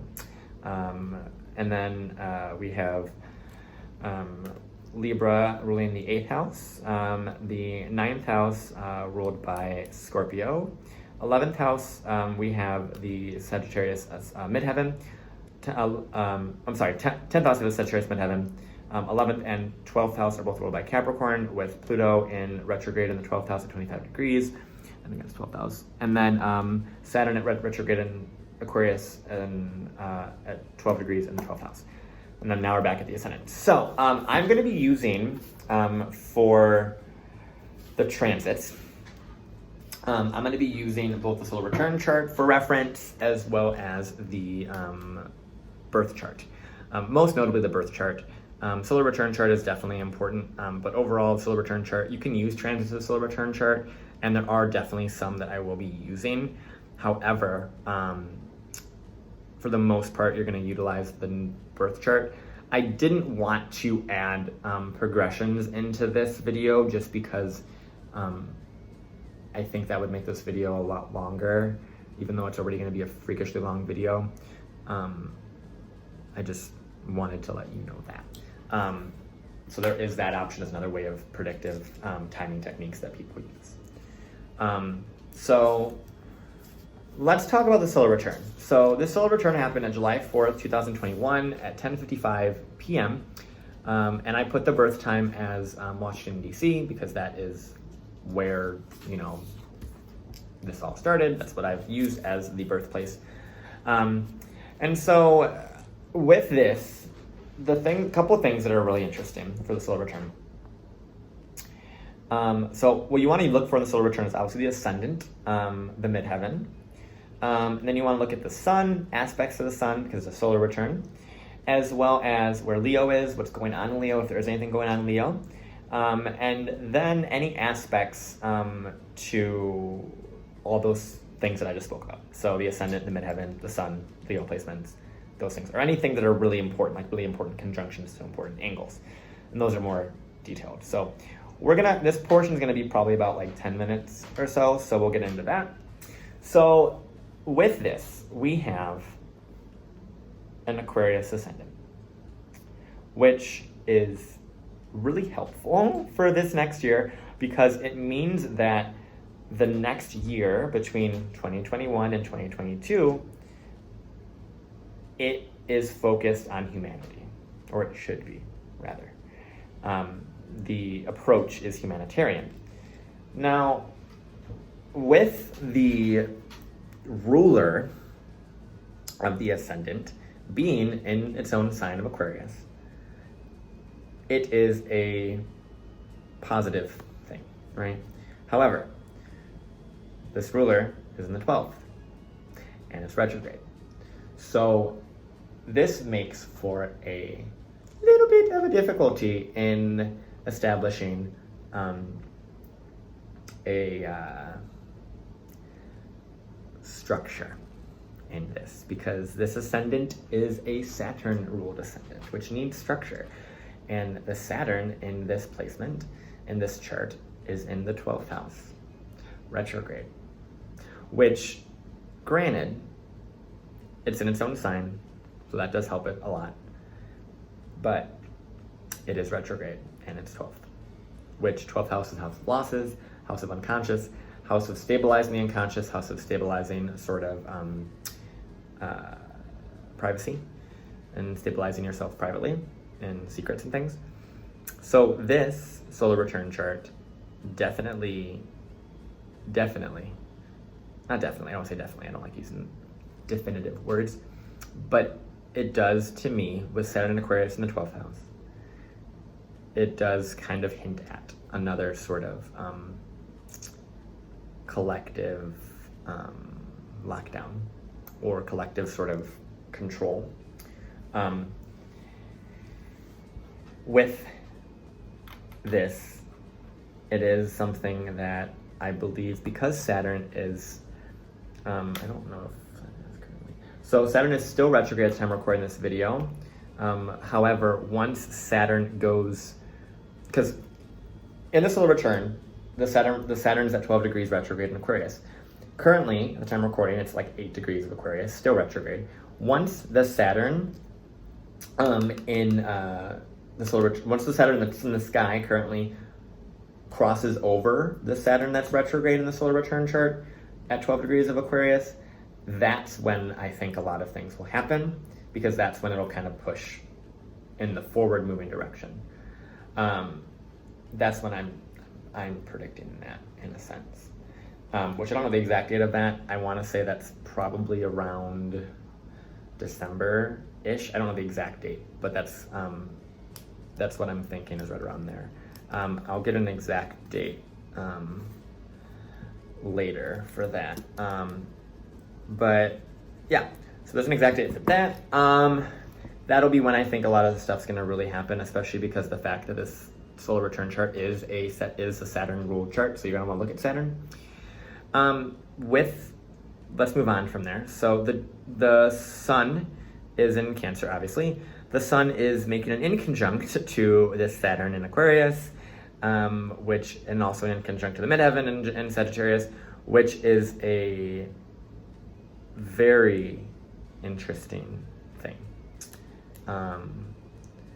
Because that shows almost like the country wants to be, there's a lot of like country, like sort of things, because the sun, it's interesting because if you look at this, if you look at the aspects, the sun is pointing to, there's a lot of pointing to this Saturn in the 12th, because the Saturn in the 12th is in conjunct the sun, squaring both Uranus and the moon in Taurus, and opposing this Venus and Mars. So there is typically a T-square going on between Saturn, Mars, Venus, and Uranus and Neptune that is pointing towards the Scorpio energy in the 8th house, which is interesting a lot. So with that little T-square going on, there's a lot of pressure, especially because, the moon in a solar return chart represents the emotions that we emotionally need during that next time period. In the moon chart of a country, it specifically has to do with the public and the people. So what the people need, people want in the next year, stability, because moon in Taurus is stable. It's stability placement. It's financially stable. However, that moon is also conjunct Uranus, which is almost like a, hey, we want something different. We want to innovate. We want to look towards the future. We want these like stable morals, stable finances. You know, we have to recognize that there's things that are going forward in our future that are needing to change the way we incorporate finances and the way we want it. Moon in Taurus is very focused on money and resources and those things. And with the Uranus conjunct that, and with the moon being in the 3rd house, there's a lot of communication about that, especially on the internet. And I'm sure you all know about that. And there's a lot of pressure from this chart for that to happen, for that to be done, you know? So I would definitely think that there's a lot of pressure for innovation and innovative change towards finances, towards money, towards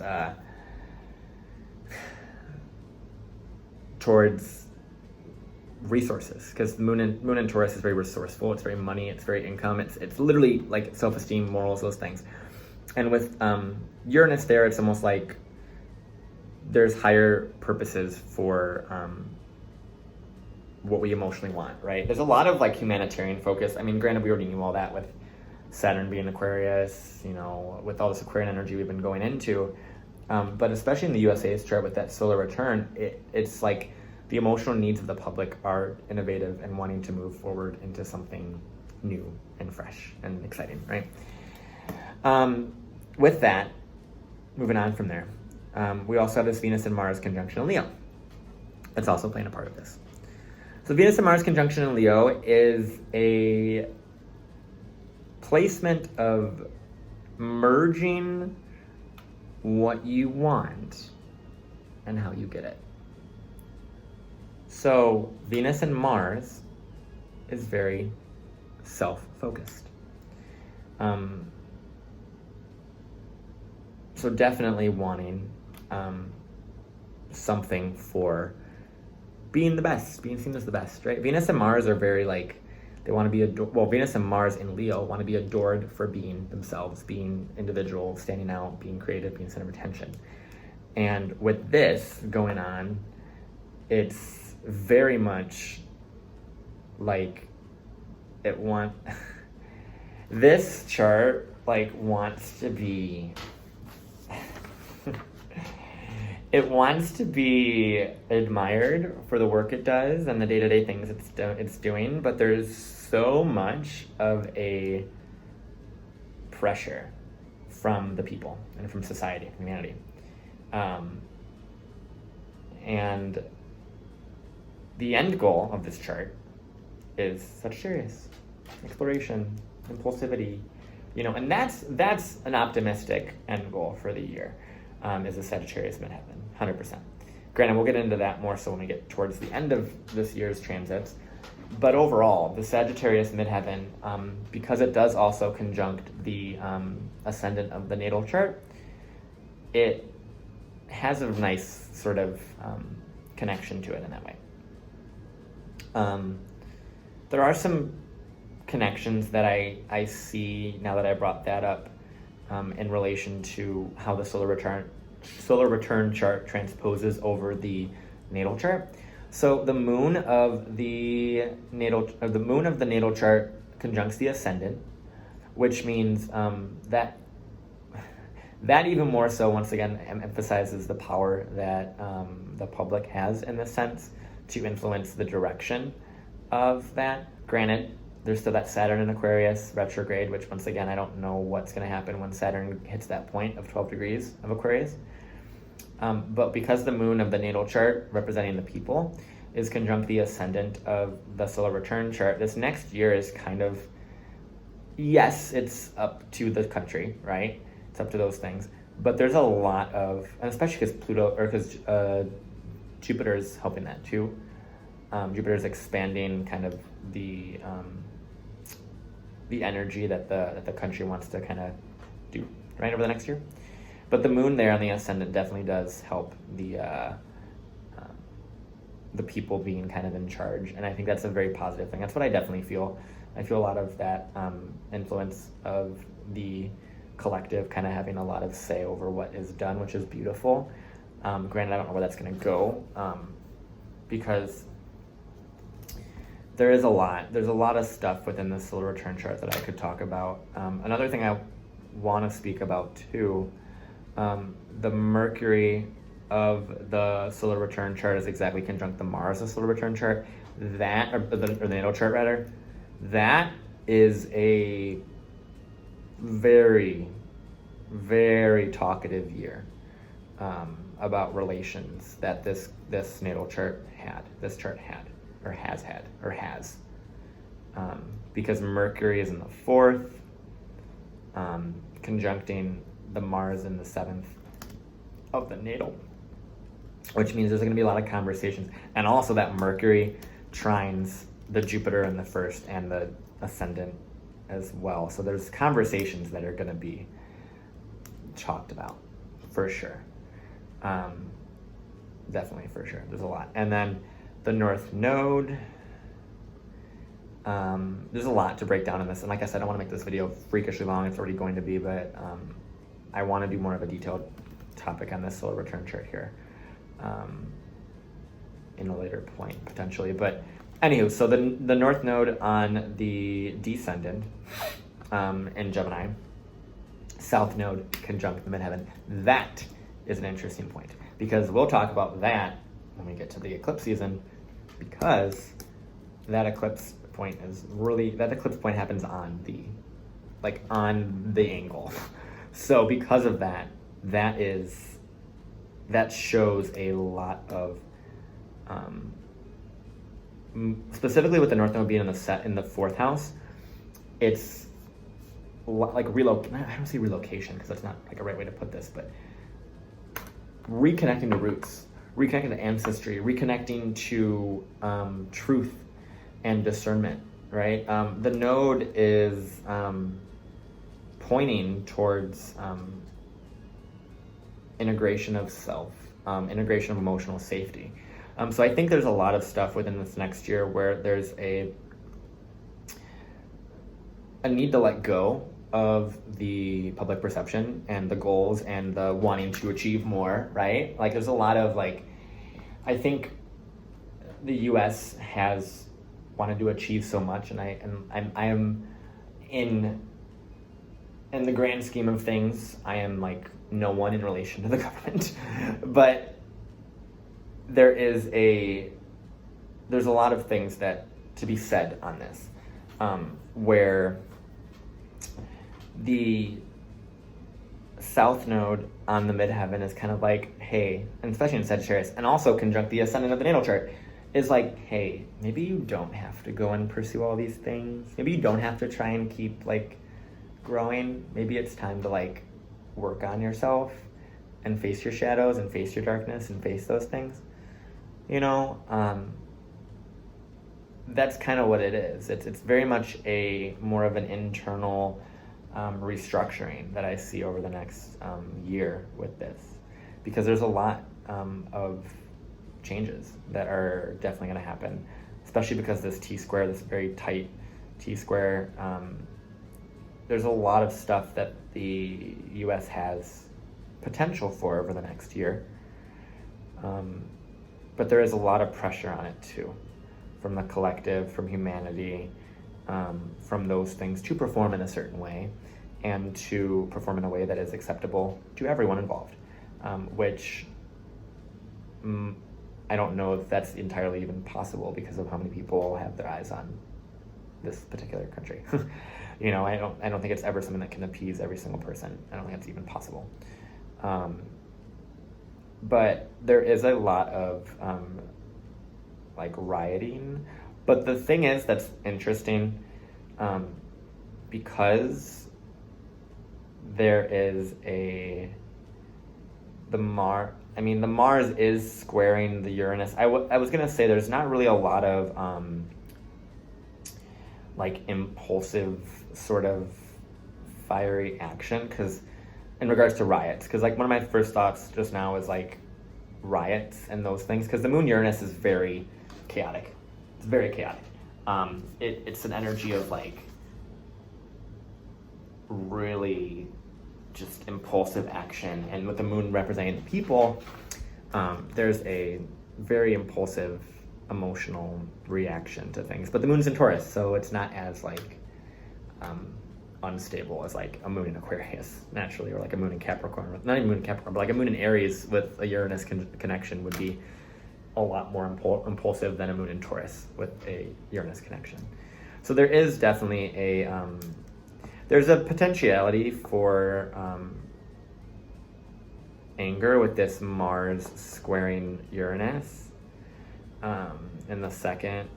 But because the moon, because Mars rules the second, I think it's gonna be, there is gonna be a lot of fighting of resources, fighting about resources, fighting about self-worth, self-esteem, morals, all the Taurus related things, you know, so like how we can innovate, the change in our resources, change our financial system, those sorts of things.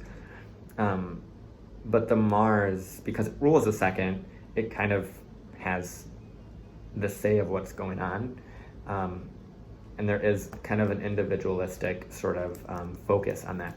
Mars is also, you have to remember too, Chiron's also in Aries, and Aries rules the second. So there is a healing process going on with the financial system over the next year between July 4th of 2021 and July 4th of 2022. But there's a lot of like, so it's interesting because in the natal chart, there's a lot of focus on like the 7th, 8th house area, right? For the most part. This chart, there's nothing focused on that 7th, 8th house area, really. I mean, besides like if you're going using asteroids and stuff, yeah, but for the most part, there's nothing really going on there. Which means this, because it's all on the lower end of the chart, it's a lot more of a private year, a lot more of an internal year. It's less of a public year, especially too with that South Node conjunct the midheaven of the solar return.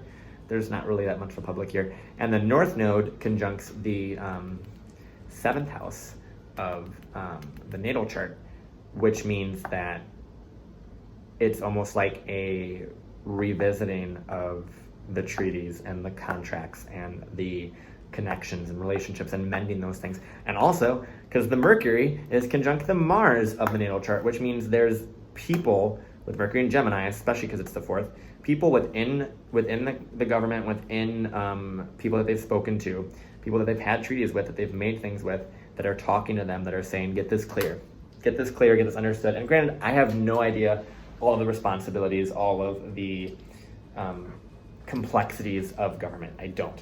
I am not a government official. I am nothing of that sort. I'm just very interested into how this plays out within government, which is just I never thought I would ever do a chart like this or ever do this in my astrological career, but I am now doing it, which is really interesting because it just kind of happened.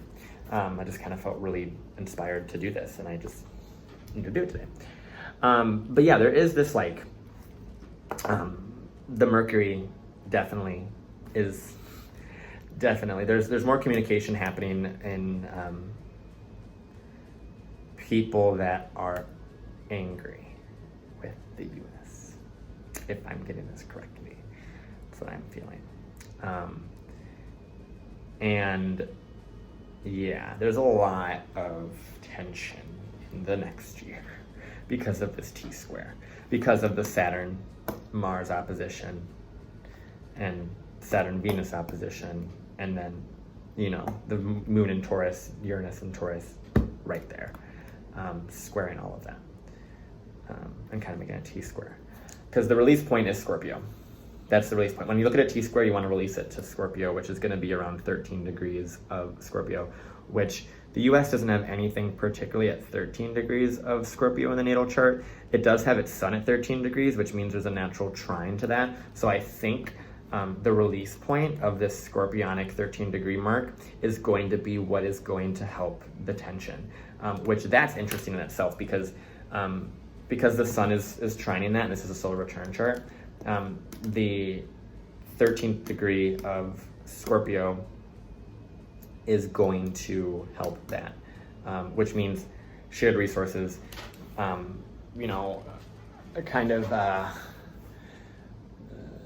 deals, crisis, power plays, scorpionic energy. We talked about it quite a lot in the other portions of this video.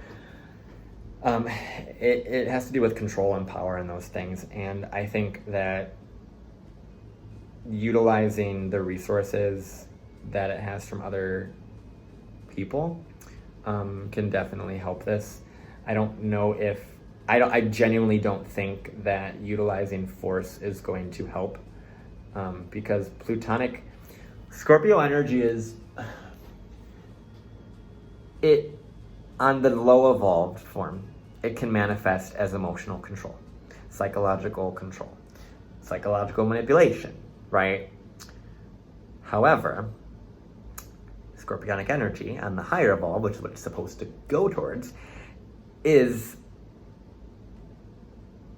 like empowerment, psychological empowerment, transformation, like teaching people how to be autonomous and empowered in their own way to create their own goals, and emotionally healing their trauma, emotionally processing their pain, their crisis, those things.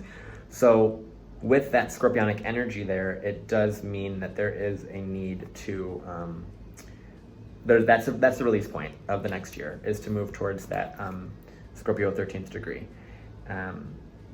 which will help that. But it is a matter of not utilizing the lower evolved version of Scorpio, like I said, psychological manipulation, emotional manipulation, especially, you know, people's pain points, but using those pain points that you know of people to be able to transmute them and transform them into leaders and powerful people, and in that way. And with the Pluto return currently like approaching and everything, it is going to expose Plutonic themes anyway, just naturally. But there is eventually, as I said in the Pluto and Capricorn portion of this, it's going to naturally create,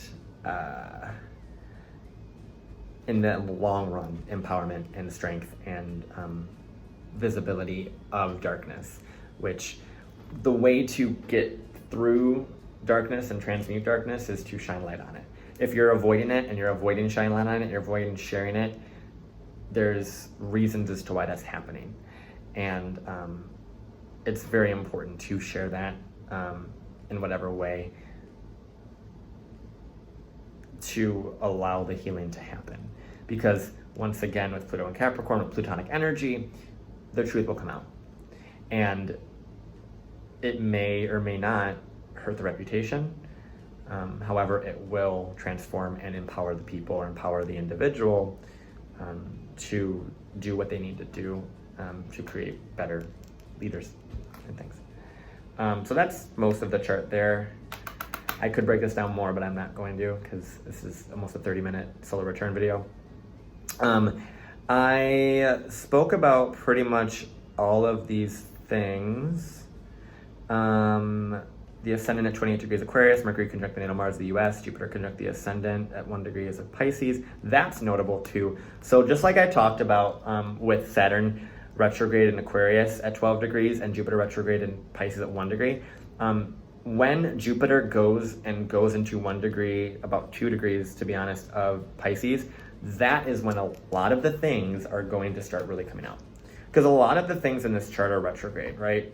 Pluto's retrograde, Saturn's retrograde, Jupiter's retrograde, Neptune's retrograde, they're retrograde. So once those planets go forward, they will very much create manifesting those things in a positive direction. Because when you have a retrograde planet in any instance, but specifically in a return chart, when that planet progresses to direct over where it was retrograde, it will show that those things will start manifesting. So it's going to take a little bit longer for the goals of July 4th, 2021, or where we were July 4th, 2021, to progress in the way that we want them to. And we'll look at those as we progress through the next portion of this video. But overall, I think it's going to be a very transformative year for the US. For many different reasons, and it's going to lead up to the inevitable Pluto return. So, and we'll get more details specifically on what is going to happen progressively as we go through this in my next portion of this video, which is going to be all of the transits. So we're going to go over the new moon, the full moon, mostly the new moons and full moons, and then the eclipses. And then I'm also going to be using and speaking about 2 notable dates that I found in October. So once again, those descriptions are down below for the timestamps for those. But that was a solar return reading for the US for the year of 2021 to 2022. And we'll see what comes of it. So I'll see you in the next portion. I will definitely be in a different video, a different outfit. And we'll be finishing the next portion there. And we'll see what is really to come for the US. All right, talk to you soon. Bye.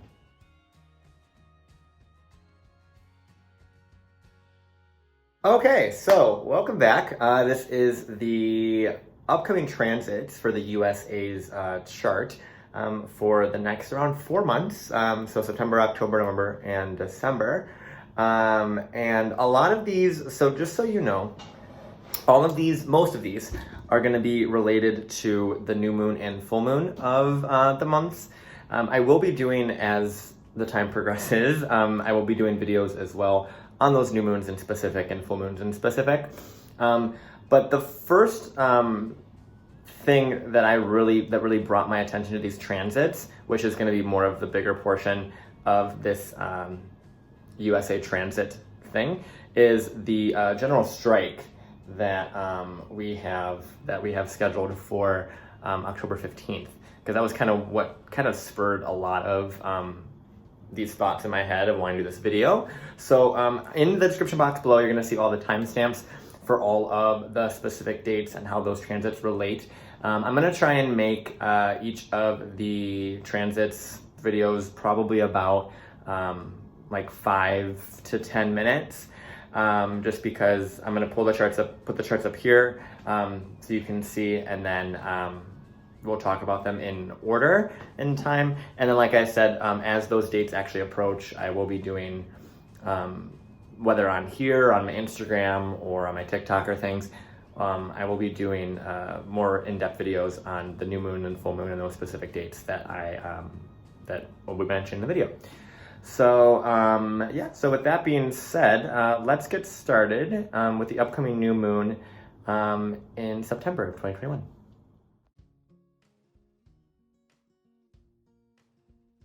All right, so the new moon is right here for, so this is going to be on September 6th of 2021 at 8:50 p.m. I'm using Eastern Standard Time because that is, I'm using Washington, D.C. as the birthplace, and I'm using that as the point of reference.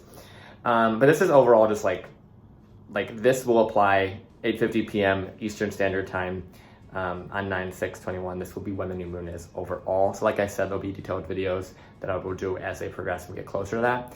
But a couple things that, just to kind of start with, New moons are always going to be new starts, right? They're always going to be like fresh starts in fresh areas, right? With this particular new moon, it's going to be in Virgo. So it's going to definitely change a lot of the routines, change people's, approach to efficiency and what they want to get done, right?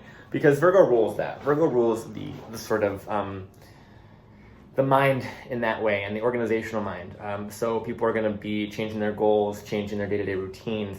I don't really see in this chart entirely something that will be super difficult. I mean, the new moon is technically opposing Neptune, so there is going to be potentiality for a little bit of not knowing how those goals are going to create the life we want, the ideal life we want. But other than that, with the moon, genuinely, it's pretty well placed. Virgo moon is a pretty decent energy in relation to the USA's natal chart. The USA has a Virgo midheaven natally, so that does help, and that is part of the reason why I wanted to also do the Virgo season, new moon and full moon, because we will approach, once we get to the full moon portion, the sun will be right on that midheaven of the US, so that'll be an interesting time. A couple of things that are going on specifically in this new moon as it relates to the USA's chart. The transiting Mars of the USA, or not the USA, the transiting Mars of the new moon on September 6th is going to be almost exactly conjunct the IC. So that in itself is a point of like people wanting to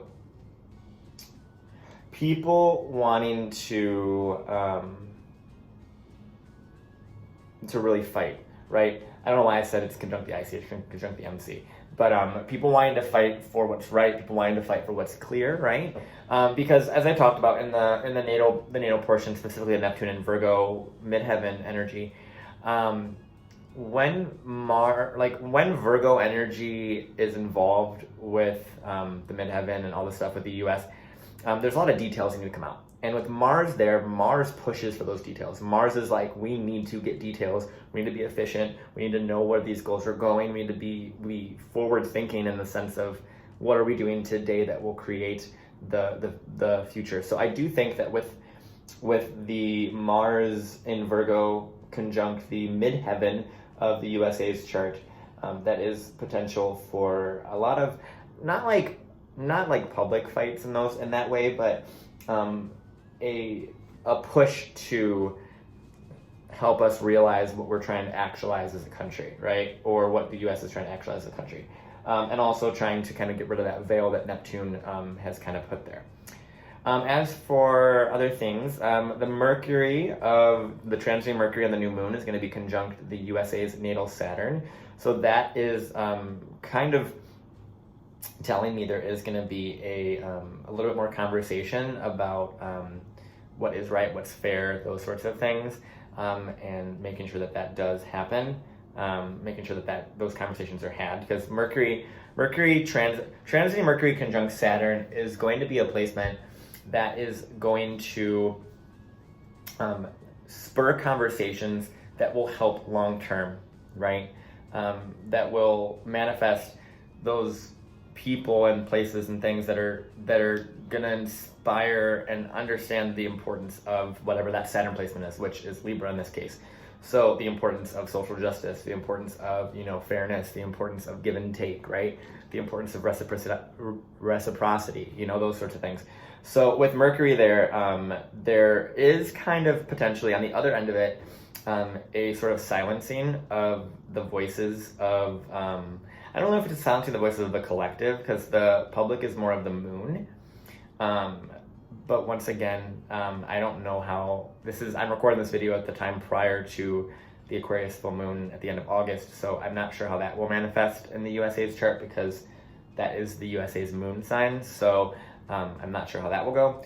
But after that, with the Mercury there, conjunct with Saturn, it can show a little bit of a silencing of words, but also the conversations that are being had are definitely helping, or should help, to stabilize things. So very serious conversations being had, in a sense, and definitely publicly, right, to make sure things are publicly stable. And then the last thing, and this is more so, I'm gonna get on this more in like the portion kind of towards the end, but because this is more of a longer term transit, but the Neptune opposition. So the Neptune opposition is going on. So Neptune is currently in Pisces, and Neptune in the natal chart of the US is in Virgo. So it is going through a Neptune opposition, which is kind of clearing out a lot of the delusions, a lot of those sorts of things. And since that is a longer term transit, there is definitely a lot of longer term effects on it, right? And also with Neptune going through and kind of conjuncting the IC of the US, that's gonna show a lot more of the like the roots that aren't really stable in a sense.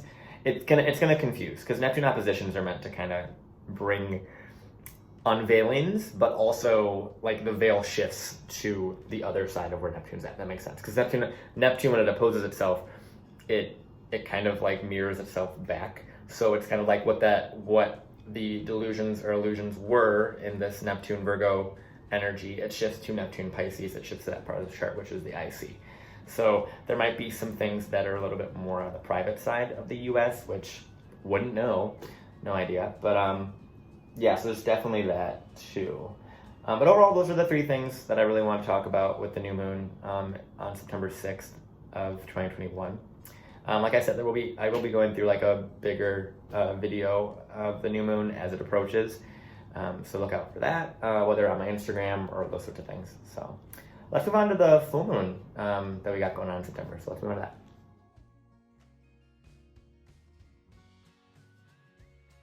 Okay, so we now have this full moon in September, which put the chart up here now. Boop. So that is Monday, September 20th at 2021 at 7:54 p.m. Eastern Standard Time. So this full moon happens at 28 degrees of Pisces, which the only note I really put on this one was that the moon it happened on the ICMC axis, which is huge, right? The fact that it happened on the ICMC axis of the US is huge in itself. That's a really pivotal thing. So I do expect something to kind of happen around then, especially because the moon does represent the people, right? So there's definitely a public thing within that, and it's not like it is still conjunct. The sun is still technically conjunct Neptune, because the sun's going to be in the 10th house of the US, and the moon is going to be in the IC of the US. So there is an interesting sort of play with that. As for what else is going on, I'm looking at the solar return too. But overall, that's pretty much the biggest part of what I see going on with the full moon, with that stuff. And then too, this Mars is entering Libra, which is approaching the Saturn of the US's chart. So I think we're going to get more into that in the next portion in October. But with this, just with the full moon being on an angle, which is ICMC, that's huge. That is going to change things. I mean, it's not going to change things in like a huge way, right? And the thing is with this ICMC axis being Pisces and then also having this Neptune thing on the top, it's difficult to see that, right? To see that as people, like, you know, for the people to see that. So there's a lot of things going on that people are not aware of, that the public's not aware of, right? And whenever a transit or a full moon in particular happens on an IC axis, it does technically, or it should represent a culmination in those areas of life, which is like the public image and the personal private stuff. Like I said, the only concern I have for that is because of the fact that the US, for better or worse, has Neptune, you know, on the IC currently and the Pisces IC, and then Neptune natally on the MC, which is its own like sort of dichotomy thing. So there is a little bit of an illusion with that, and a lot of this stuff going on in the chart of the US and a lot of stuff coming out, I genuinely don't think will happen entirely until the eclipse season, which is towards the end of this video. Not the end of this video, the end of this whole video, which is in December. So that's kind of what I think, just because it's more so on the first house axis, stuff like that. So with that, I mean, there's the full moon does show a new change, a new shift, right? And really, genuinely, like, there's really not much. I will be doing, like I said, more detailed videos on specifically the full moon and new moons as they go through, as we approach them and stuff. But as of right now, I don't see much in this chart in an exact connection with the USA's chart that I haven't already spoken about. Because the thing is too, like, when it comes to looking at transits and full moons and new moons and things, when they're like exactly conjunct angles, which is what we have here, with this particular one conjunct in the ICMC, or like planets like, you know, Mercury, Mars, Venus, Saturn, Pluto, the bigger players, right? Versus like the more like personal, faster moving planets. Whenever they make conjunctions to the natal chart, that's definitely big things, or squares, right? So I don't really see much of anything really pivotal, besides obviously the full moon, which can kind of manifest in its own sort of way. But mainly as things progress, especially in October, that's when I see a lot of things happening here. And then obviously we have the eclipse season that is a really big part of this. So yeah, so let's move on to the new moon that we got in October.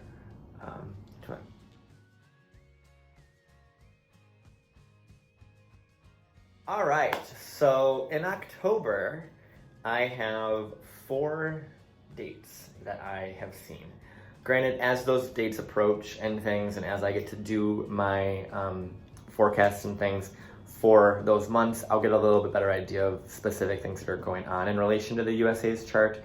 The most notable thing going on is on October 15th, which isn't necessarily a new moon or a full moon. It's actually in between those two spaces. But it is part of what spurred this video was that general strike that we have scheduled for October 15th. Because I looked that up and I was like, that's really interesting, because it seems that that's almost planned by an astrologer. So we'll get to that in a second, but pretty much, so this is going to be, so I have all the dates once again listed down below. Because this portion is going to be a new moon, I want to let you know as well that the new moon videos I will be doing and full moon videos, I'll be breaking them down a little bit more in specific of how they affect like you and everything else. But I did take some notes on specifically what is going on in relation to the USA's chart, just because I wanted to go through all of this. So with that being said, let's put up the new moon in October, which is at October 6th, 2021 at 7:04 a.m. in Eastern Standard Time. So, bing! I can't. So if you look here, this is pretty interesting for a couple of different reasons. The main one, actually all of it, this one's pretty big. So if you remember back from the natal chart of the US has a 14-degree Saturn in Libra. And all of this new moon, if you can see here on the left side, is all happening at 13 degrees. And Mars is with it too. So we have the Sun, Moon, and Mars all conjunct at 13 degrees, right on top of the USA's Saturn. So the thing is, what I talked about before with the Mercury that was going on in September, the new moon in September, that Mercury is starting those conversations, right? and then talking about it and speaking it out. And then you have the Sun, Moon, and Mars like conjuncting that point, like almost like exactly, right? And it's really interesting because the point of 12 degrees, 13 degrees, that area of Libra is very, very, it's hit a lot throughout the course of the next couple months. So the conversations that are had, right, there's things that are going to start conversationally around September. And then once this new moon hits on October, literally exactly a month later, it will spur a lot of things. It'll push that Saturn. It'll really activate that Saturn in a lot of different ways because it's almost an exact conjunction.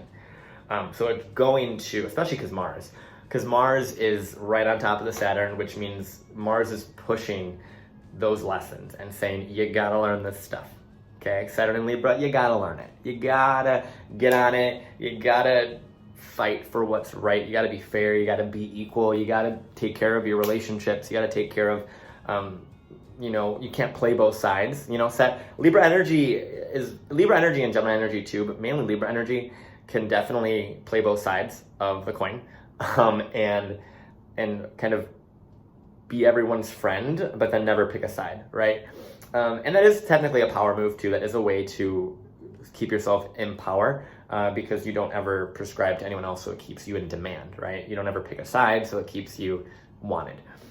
But with the Libra Saturn, it's like you gotta be fair. You gotta be fair. You gotta be equal. Those sorts of things. And with the Moon representing the people, and Mars representing like action and anger, this is an interesting one because it does definitely bring up the themes of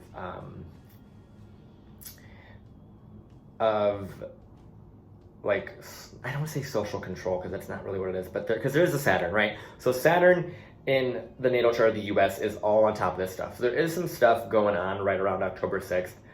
And especially because Saturn is in the 10th house of the US, so has potential to be public. There's a healing of relationships that are going on, and it can definitely spur either Saturn to realize that it has to improve, or Saturn can just crush all of that stuff, because Saturn is very strong. Saturn is very, very powerful in the sense that it's able to just like put control and restrictions, right? And so with Saturn conjuncting all of that, I'm very interested into what happens on October 6th, or right around that, just because it's a very interesting new moon. And the thing is, though, all of that moon energy, the new moon energy in particular, is trining the Saturn in Aquarius that we have going on in the sky. So it's going to help a lot of things.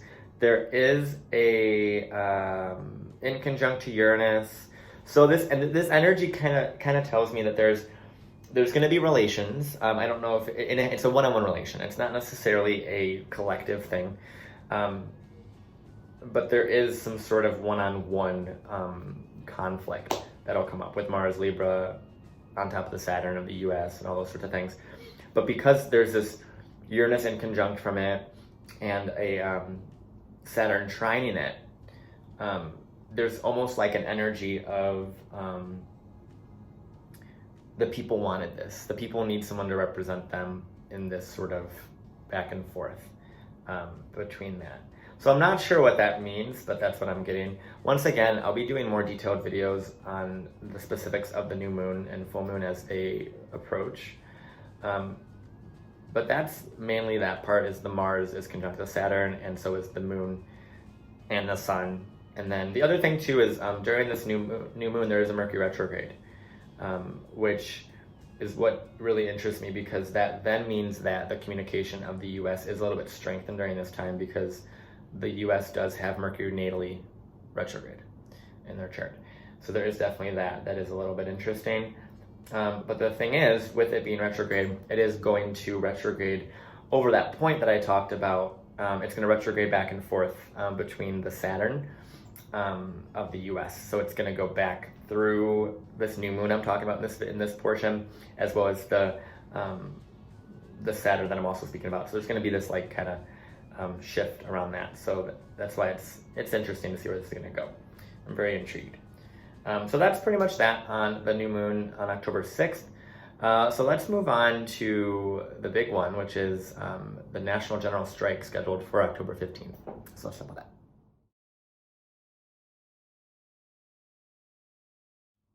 Okay, so this is one of the big ones that that brought me to making this video, amongst other things. But mainly this one was really what got me, like, I need to do this, I need to talk about this. Because I found out about the National General Strike that's being assembled a month or so ago. And I was just curious. I was like, let me just look to see what's going on in the sky at that time. And when I told you, I was like, this has to be planned by an astrologer. It had to have been. It shocked me how like perfect it was. So, and the main reason for that, so let me just pull the chart up here right now, and then we'll kind of break it down. So, bing. So, the main reason for that, when I think of a natural general strike, obviously we're in a very Aquarian energy, right? Just naturally, like as a country, as a unit. We're going through Saturn Aquarius right now. We're realizing the importance of humanity, the lessons in humanity. There's a lot of stuff going on in our world that we haven't had before, right? A lot of social justice things. And so knowing that Aquarius is a sign of social justice, knowing that Jupiter went back into Aquarius, I was very interested to see what would manifest on October 15th. And I'm very much not surprised that October 15th had an Aquarius moon. But not just that, and the Aquarius moon is also conjunct the Jupiter that's in the sky. So that is the moon-Jupiter conjunction, it is really beneficial for whatever that sign is. So conjunctions are really, really strong, just overall. Like they merge the energies, especially when Jupiter is involved. And so the moon represents the people, right? Jupiter represents like expansion, luck, those sorts of things. And they are together in this chart, almost exactly. I used a sunrise chart, so this is like the morning of that Friday.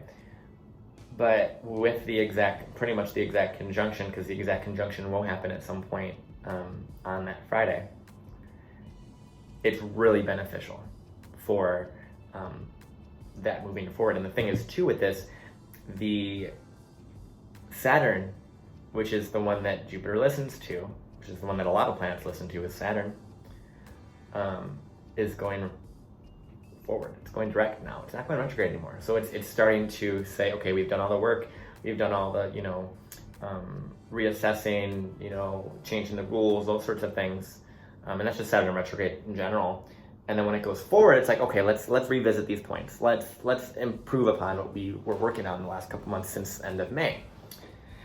And so that's really beneficial. So I have a really good feeling in that regard.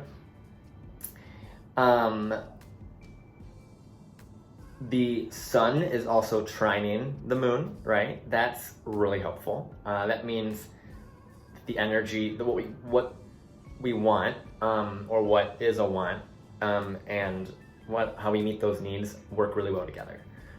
So the sun is at 22, the moon's going to be at 22, and the Jupiter is at 22, and the sun's trining Jupiter too. So there's a lot of like really supportive energy in that way.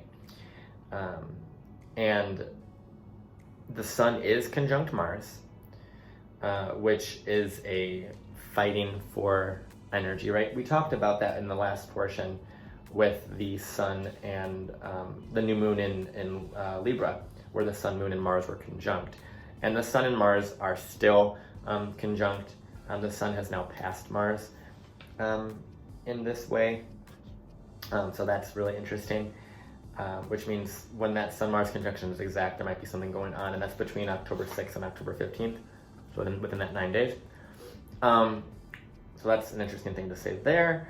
So that's really beneficial. And Mars trining Jupiter too is really helpful. Mars trining the Moon, because there's a Sun-Mars conjunction in Libra, trining the Moon and Jupiter conjunction in Aquarius. And the U.S. has an Aquarius Moon anyway, so the U.S. is going through a lunar return, which means it's going to reassess its goals for the next, emotional goals, and how it can meet its needs over the next month. Venus is conjunct the Ascendant of the U.S., which means there is a potential for like a glow up, in a sense, potential for softening of the approach of like moving forward. I already talked about the Saturn no longer being retrograde. The following Monday, Jupiter goes direct, which means that the things that, it's like everything that happens right around stationing, retrograde, or direct is a really powerful time for manifestation. So that's really supported in that way, because it means that it's going retrograde on Friday, and then a couple of days later on Monday it'll go forward. So it's like gonna station right around where it's at, which is it's gonna hold that energy for a pretty positive and a pretty extended amount of time. So that's positive there.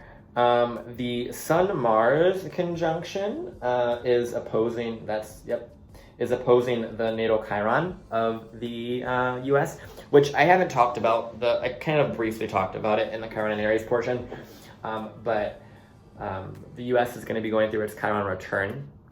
I'm going to talk about it more in like the long-term transits. I don't even know if I'm going to even put in this video, because this video is once again going to be stupid long. But with the Sun-Mars conjunction opposing the natal Chiron, that's definitely saying, okay, we need to heal. We need to heal as a country. We need to change the way we heal. We need to change the way we do leadership, right? Because it's Chiron and Aries.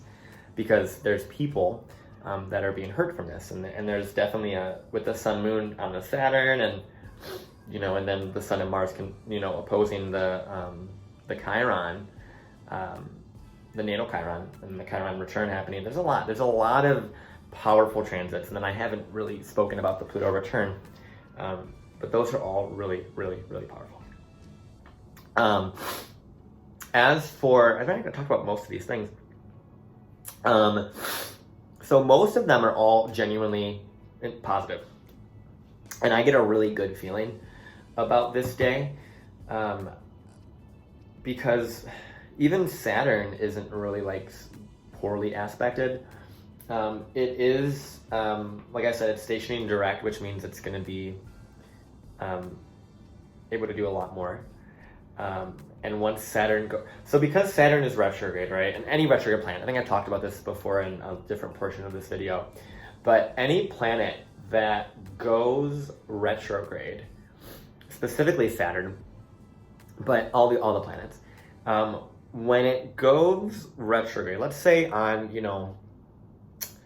the day it goes retrograde, because I'll just talk from experience, like the day Saturn went retrograde for me, literally the exact day, it was at 13 degrees or so of Aquarius. It went retrograde, and that day I had to go to the hospital in an emergency, and I had to change my approach to health, right? And it changed my entire thing. Granted, this was also going on eclipse season, so it was crazy. But when Saturn went retrograde, Saturn like led up to that point, and then was like, no, let's slow back. So whenever Saturn or any planet goes direct after going retrograde, it revisits all those things that you worked on during that retrograde period and specific dates. So with that being said, with the Saturn going direct, I don't know the exact date when Saturn goes direct off the top of my head, but with it going direct between October 6th and October 15th, those lessons after October 15th, after this general strike, are going to start being implemented and starting to be restructured in a way that Saturn wants to, because Saturn ideally is the one we listen to, and the one that calls the shots, right? So once it goes forward, it's going to start really kicking off, genuinely. And also too, right after, a couple of days after this general strike, Jupiter goes direct. So Jupiter is going to start karmically blessing in a much more positive way. It's going to be in a forward movement. So there's a lot of things with that. And once Saturn hits kind of all of these these time frames, you know, between when it went retrograde and all of the things, you know, we talked about in here. So when it was at the new moon in September 6th, you know, those sorts of things, it's going to start going through that. Even like in October, like all the things are going to start kind of coming out of the, not kind of the woodwork, but kind of being more structured in a way that works for everyone involved. Especially because I think that the general strike is a really interesting time to see what happens. But we'll see, because either you can work with the people to to either improve the situation and listen to them, or you can try and put your fist down harder, right? And that's kind of the approach we got going on here. And with this Mercury retrograde on October 15th conjunct the Saturn of the US, it's gonna kind of play around that, and the communication is definitely gonna get a little bit interesting, especially and I think after after Mercury goes direct, passes over, and specifically goes into Scorpio, because I think it went retrograde around 20 degrees of Libra, but specifically when it goes into Scorpio, passes through, passes back over the Saturn of the US, that's when I think a lot of things are going to start really formulating and having conversations of how to restructure itself. Because too, Mercury is trining the Saturn in the sky. Mercury retrograde is trining the Saturn in the sky during this time too. So it's a lot to talk about with that. But that being said, we're going to move on to the next portion, which is the October full moon. But this was the national general strike of the US on October 15th. So that was this chart there. So let's move on, like I said, to the October 20th full moon.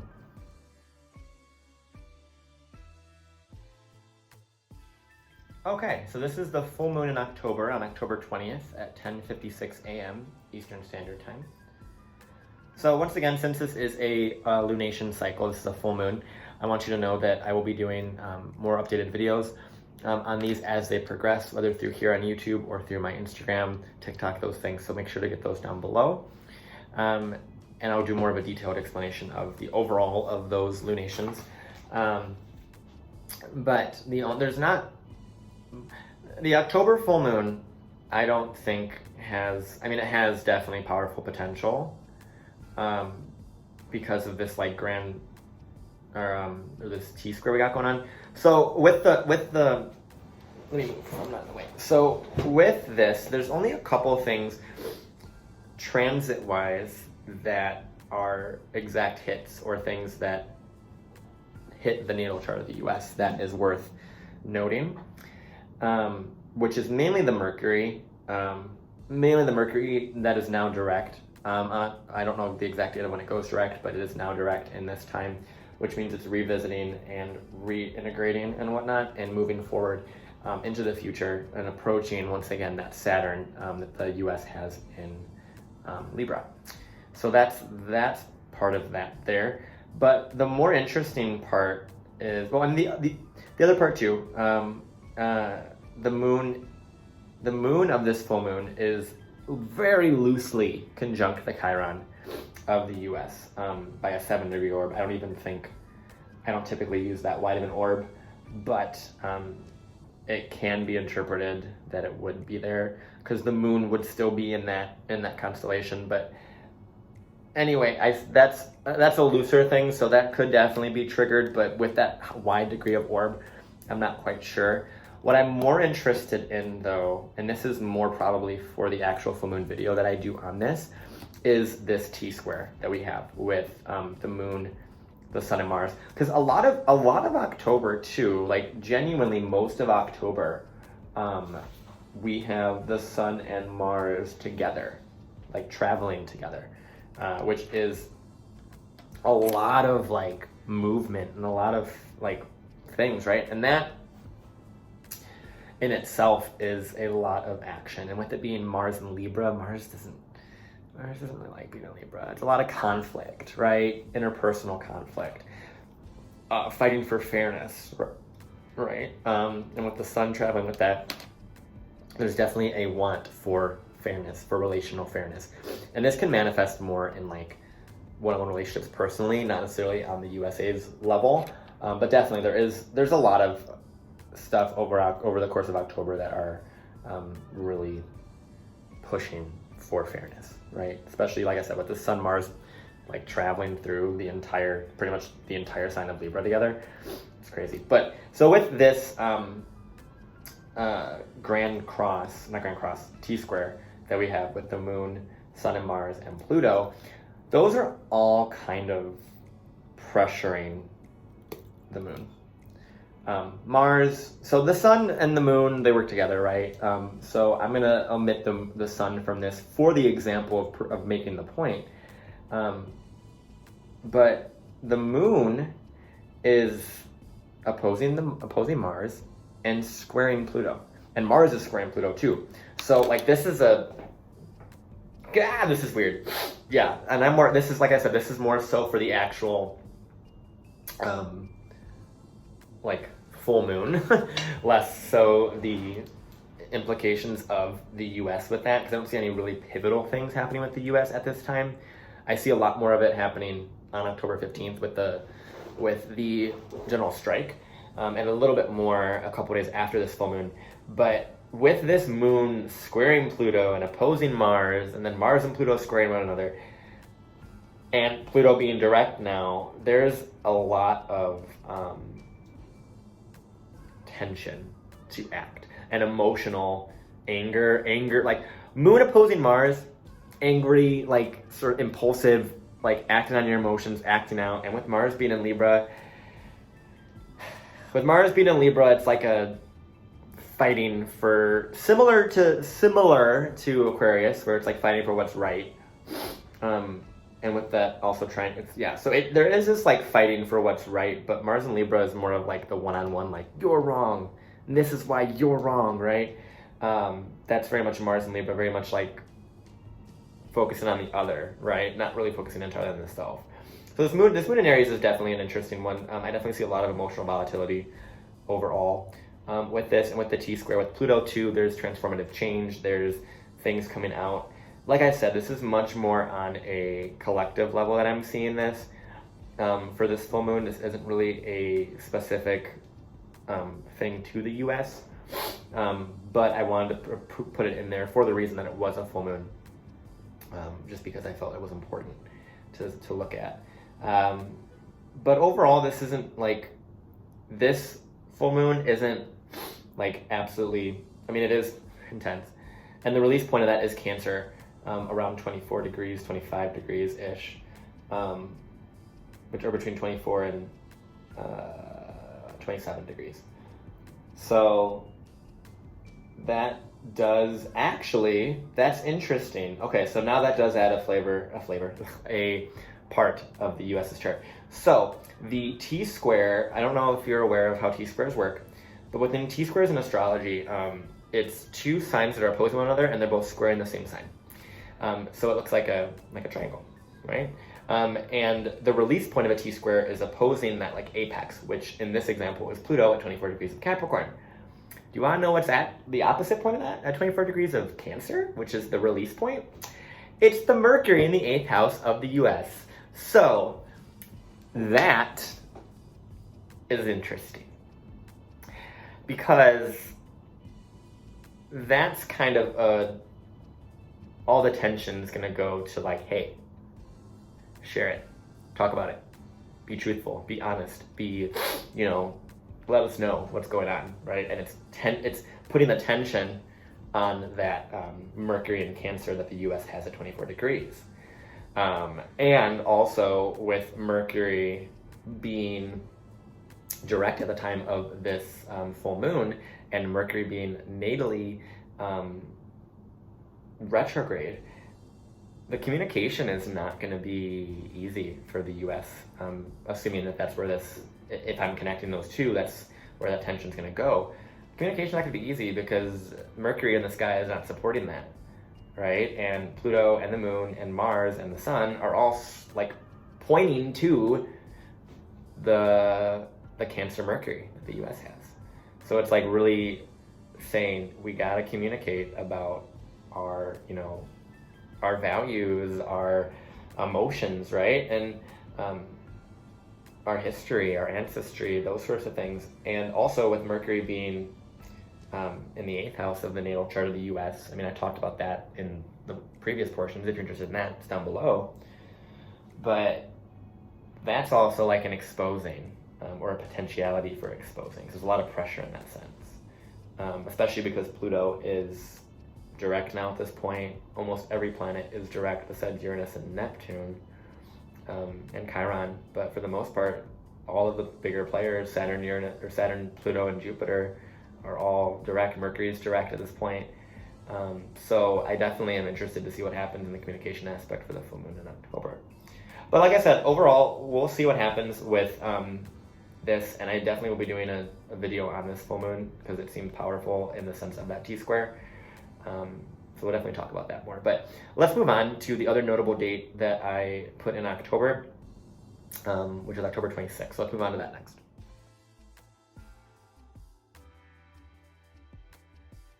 Okay, so this is the chart for October 26th, 2021. I just put at 10:56 a.m. There's no particular time that I really put with this. I think I just found this date and I was very interested into what was going on because I saw some interesting things. So let's put the chart up here now. Bing, bing, bing, bing, bing. So a couple things with this chart. Once again, this is not a lunation chart, so there's nothing really, I mean, there's no full moon, new moon cycle thing going on, so there's nothing with that. This is just a date that I saw. So with this, there is a, the moon is conjunct the Venus-Jupiter conjunction of the US. It's like wedged between those things right around that point, which does help. It does help the relations, right? Because we talked about the Venus-Jupiter conjunction that the US has. And with the moon being there, the moon represents the public, right? And it's activating that Venus-Jupiter conjunction. So there's definitely a bringing in of blessings in that sense. And the moon is also trining the sun, which helps. It is still in conjunct the Saturn. Because when I look at the chart too, Saturn is in conjuncting all of the Cancer stuff that the US has, which explains a lot of the issues that the US has to stabilizing this stuff, to the Saturn and Aquarius transit that we're going through.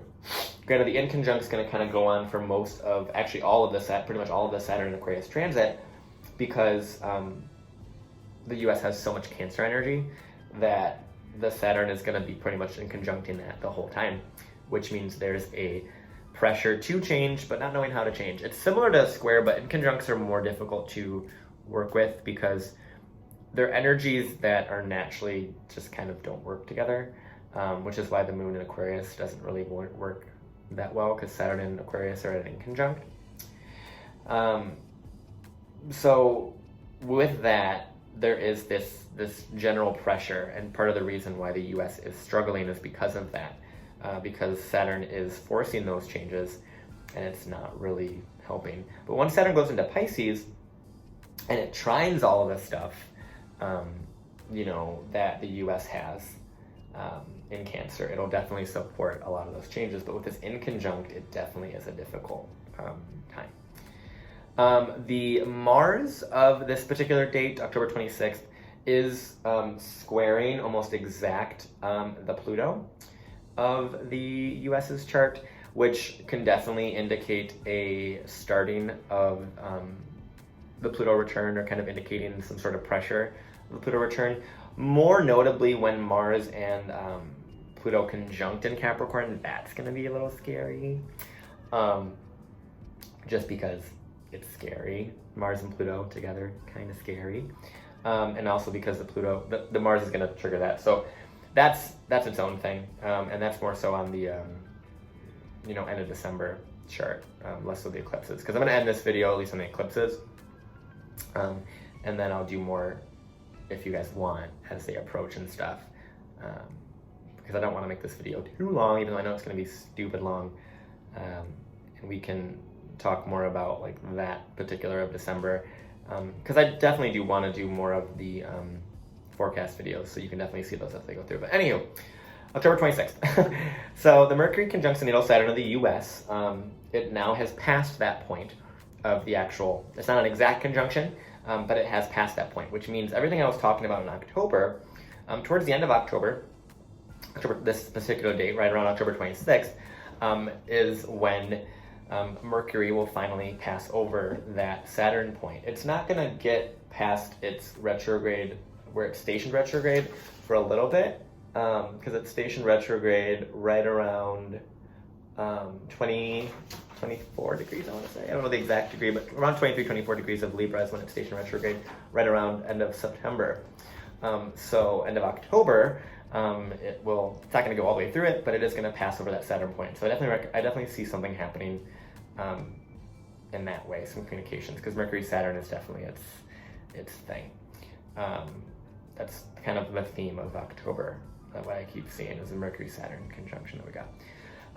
The Mars square and the natal Pluto, that definitely does indicate a start or an ignition of things. And when there's Mars squaring anything, it pushes. It's a fight. Mars squares are not the best. Even like Mars Jupiter is not even the best. Like it's difficult. Mars squaring anything ignites and does stuff like that. So there's that part. I already talked about the Moon conjuncting the Venus Jupiter, and then Jupiter is direct during this time as well. So I already mentioned this a little bit earlier in these videos for October, but Jupiter is direct, so it will be benefiting a lot of those things. It is also, it looks like this, on October 26th, it looks like the Jupiter is actually conjuncting or revisiting. Yeah, it's actually almost exactly conjunct almost exactly. It's almost exactly conjunct. Remember that October 15th chart with where the moon was at and the moon Jupiter conjunction? It's almost exactly conjunct that point. Like damn near exactly by a day or so. So that's really good. So that will definitely bring up those themes of the strike. I do predict that when Saturn goes over that point of 22 degrees, which is going to take a while, because it does also do a little dance around 22 degrees, because it goes retrograde and does that thing just like Jupiter did, which is really interesting. And that's about a year from now. That's when things are going to get really stabilized, because Jupiter is always the let's see what happens, let's see what we can do, let's get ideas, let's brainstorm, let's expand, and it's beneficial, it definitely is. But because Jupiter listens to Saturn, and most of the planets listen to Saturn at the end of the day, when Saturn goes over that, it really stabilizes it. And with Saturn being direct at this point, in around this end of October, it definitely is starting that restructuring in a way that works with the collective, with what we need for Saturn Aquarius lessons. Which Saturn Aquarius is its whole thing, which I absolutely love, being a natal Saturn Aquarius. So so that's the October 26th chart. Really, like I said, the only things that were really notable that I noted was the Mercury that conjuncts natal Saturn, the Mars that's squaring the natal Pluto, and then the Moon that's conjuncting the Venus-Jupiter conjunction, and then obviously this Jupiter direct thing that I talked about, and the Jupiter conjuncting where it was before. So that's really October 26th. We're going to move on to November now, and mainly eclipse season, just because that's kind of what I'm really wanting to talk about as well. So let's move on.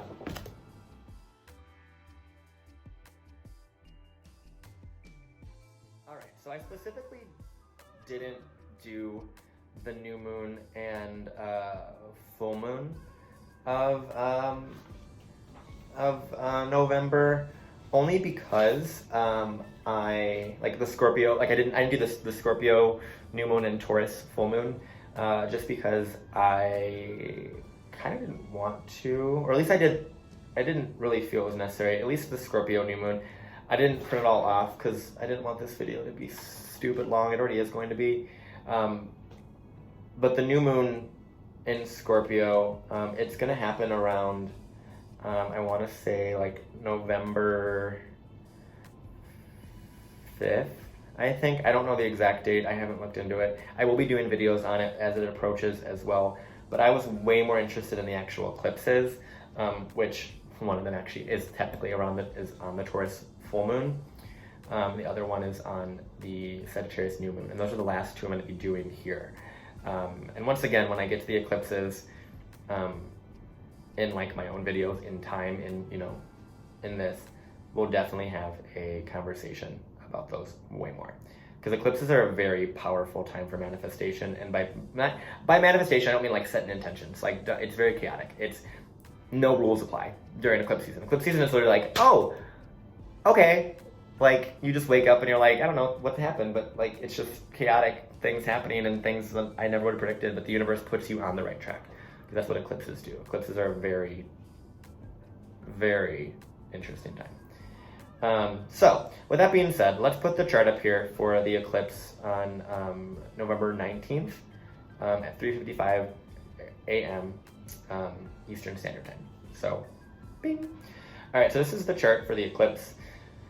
The things that are interesting to me, the first thing I noted was the north node of the eclipse, so this eclipse happens it's not an exact eclipse because the moon is in the sign of Taurus at 27 degrees, and then the eclipse is at 1 degree of Gemini. So there's a 4-degree orb within that. So it's not going to be exact, right? It's not going to be super, super potent. It will still be 100% because eclipses are, but because it's crossing over between those two constellations, there's a mixture of themes, which this is interesting in itself because the nodes are about to move into Taurus and Scorpio.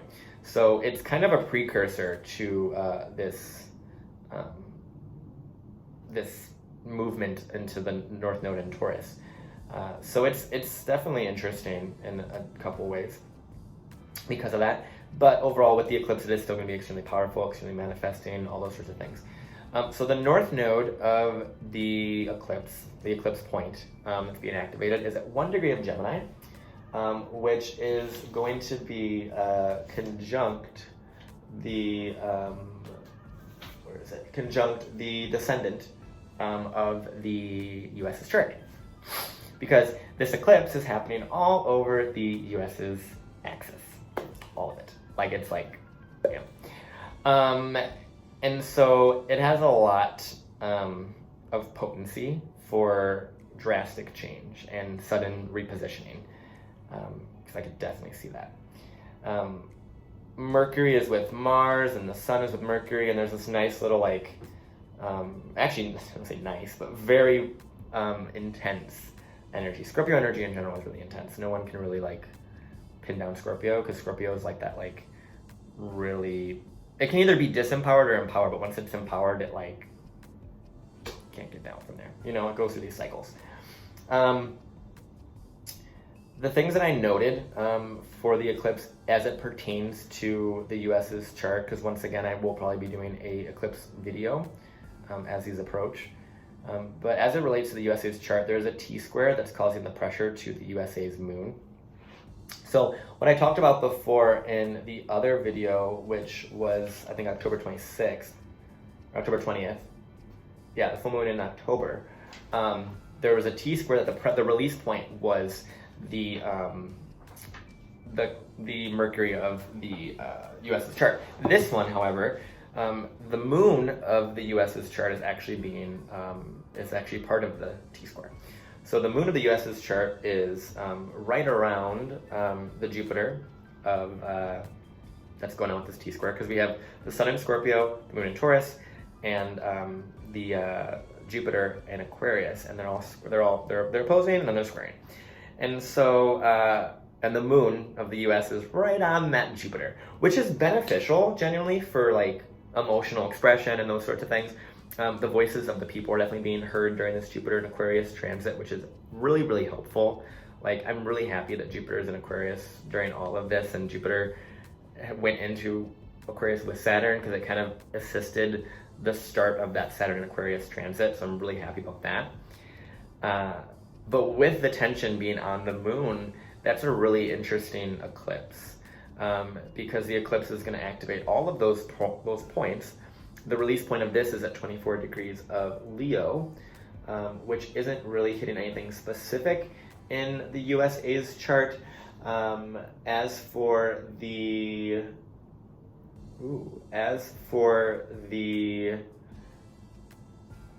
solar return chart, however, it does hit the descendant axis. So there is this theme around the eclipse season as it relates to the US of revisiting and understanding relations, which is kind of like genuinely, as I look at this, as we've progressed through these last couple months astrologically, at least just looking at transits, there's a lot of repeating themes of relational repositioning and relational sort of a need to relate better, and a need to be fair, and a need to understand how you relate in a much cleaner and more precise way. Because like I said, this Libra stuff is hitting all this stuff, and then the eclipse points on the descendant, and then the release point of this specific eclipse is on the descendant of solar return. So there's a lot with this going on. So that's just kind of the theme of what I see with that. With the eclipse, the sun and moon are causing a lot of pressure to the public, to the people of the U.S., as I already kind of said. I already said that Jupiter is conjunct the natal moon of the U.S., and we talked about that. The release point of this T-square, it does actually hit the Lilith of the USA's natal chart, which I didn't talk about entirely. The Lilith is like raw sexuality. It is its own sort of thing. I don't typically work with it a lot, but with the release point of that being Lilith, in particular, and the moon opposing that natally, I didn't really talk about this. I might do, if you guys want more information on that specifically, let me know, because I don't really talk about Lilith as often as I probably should. Just because I don't really focus on it, because there's a lot of data to take in as an astrologer. But with that being the release point, I definitely am interested to see how the U.S. reacts, because Lilith is very manipulative, but it manipulates through sexuality more so, and empowerment in that way, and femininity. So I'm interested to see how that manifests, at least in this eclipse. I haven't talked about it in the natal chart just because I didn't want to. I noted it, but I didn't talk about it in the video, just because I didn't want this video to be stupid long, even though it already is. So yeah, I'm interested to see where that goes, because the release point is definitely this Lilith 9th house stuff. And that also is triggering this Moon-Lilith opposition, which is a lot of divine sensuality, sexuality, manipulation of the public through sex and that stuff. So that's kind of just a very brief explanation of that, because the moon, when it opposes Lilith, the emotional needs are kind of revolving and affected by sexuality, sexual promiscuity, like the whole idea of sex sells. That's very much this. There's a lot of sexual stuff going on with that, the moon opposite Lilith. That's this little thing on that, because Lilith uses its sexuality to influence the public in this way, or influence the emotions, and influence how you emotionally meet your needs, right? So just kind of put those together as you would. So yeah, so that's the North Node, the eclipse at November 19th of that. And once again, I'll be doing more things as they approach, specifically as we kind of get closer to those, because I definitely want to do more of these videos.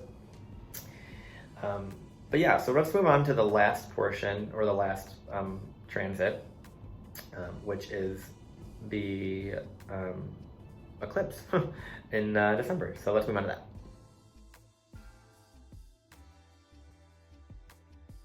Okay, so this is the last eclipse that we're gonna talk about in this.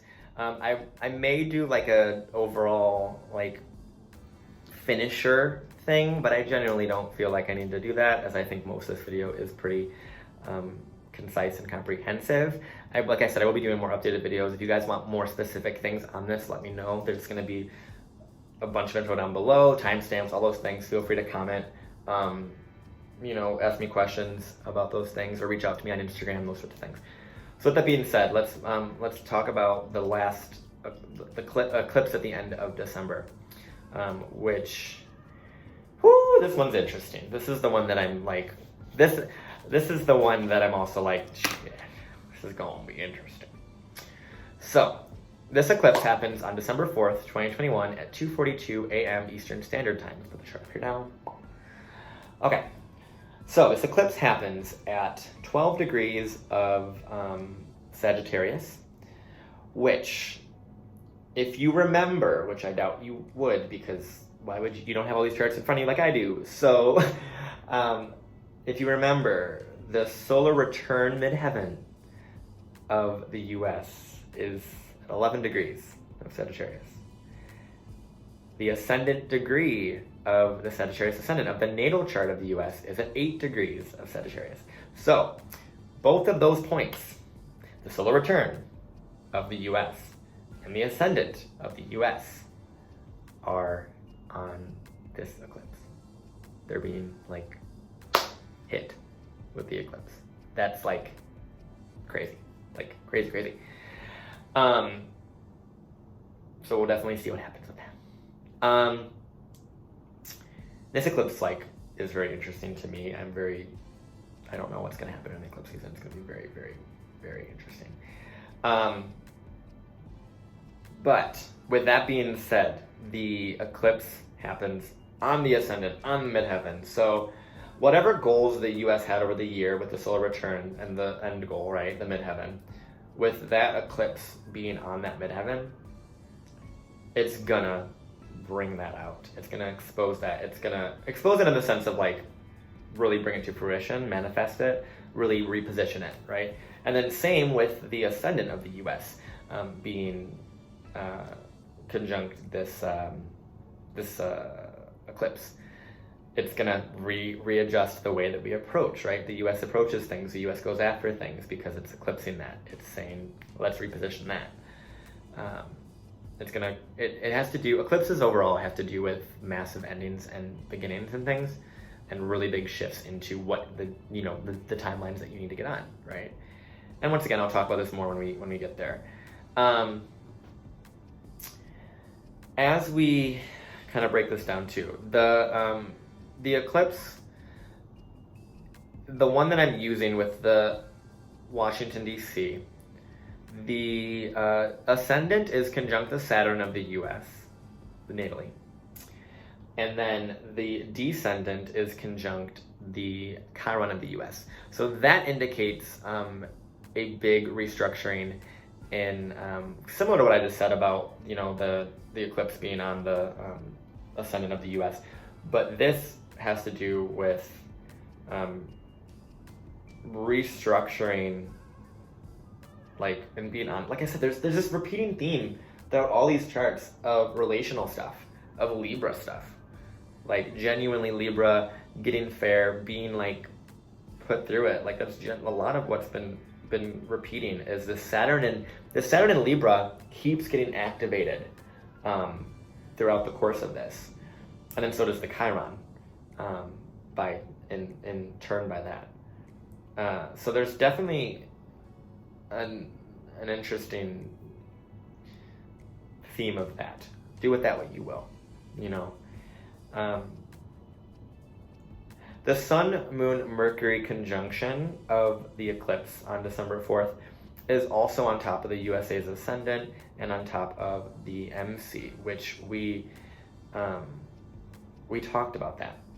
So that's but with Mercury being involved too, I didn't talk about that portion. With Mercury being involved with this eclipse pretty closely, there's definitely a communicative energy that is being brought out, speaking. And this shows me, Mercury in Sag, I have it natally, so I'm pretty familiar with it. It can say things and expose itself, can overshare. So that definitely is kind of an energy I'm feeling with that, and oversharing. But on the high end too, with Mercury and Sag, it can be very inspirational, forward-thinking, optimistic. So there is definitely this renewal of optimism that I'm kind of seeing with that. Just in general, Sagittarius season does that. But with this eclipse, there is this renewal of communication, renewal of saying what you're going to communicate, doing those things. So that's definitely really, really supportive of that. The Mercury is definitely supporting that energy of the eclipse. As for, because the eclipse isn't like super, it is, this eclipse is powerful. All eclipses are powerful. And this eclipse is powerful too. But it's not exactly on the eclipse point of 1 degree of Sag or Gemini. So it is still going to be, it's going to be very potent, but it's not going to be like the one that was in the last eclipse season we had, which was in May and June. Those, if I remember correctly, were like right on like the exact degrees, which were really intense. The other thing, the Saturn of in the sky of this, this is helpful. The Saturn of the sky in the eclipse is sextiling the eclipse, the sun and moon and the Mercury. So that's definitely helping. That's definitely helping reaching those goals. Once again, Saturn is still a direct, so it is definitely helping reestablishing those things, reestablishing social rules, those sort of things. So I'll see what else predictive stuff I can get into as these get closer and I do more predictive videos as it relates to the US. If you guys want those in particular, let me know, because I can definitely do those. So overall, that's pretty much the most of it. There is a Venus and Pluto conjunction approaching exactly in at some point in December after this eclipse. So that is a little manipulative, powerful manifestations, but that is more concerning for the financial aspect of the U.S. Because Venus is gonna hit that point. So there is kind of a greedy grab that I'm getting with that.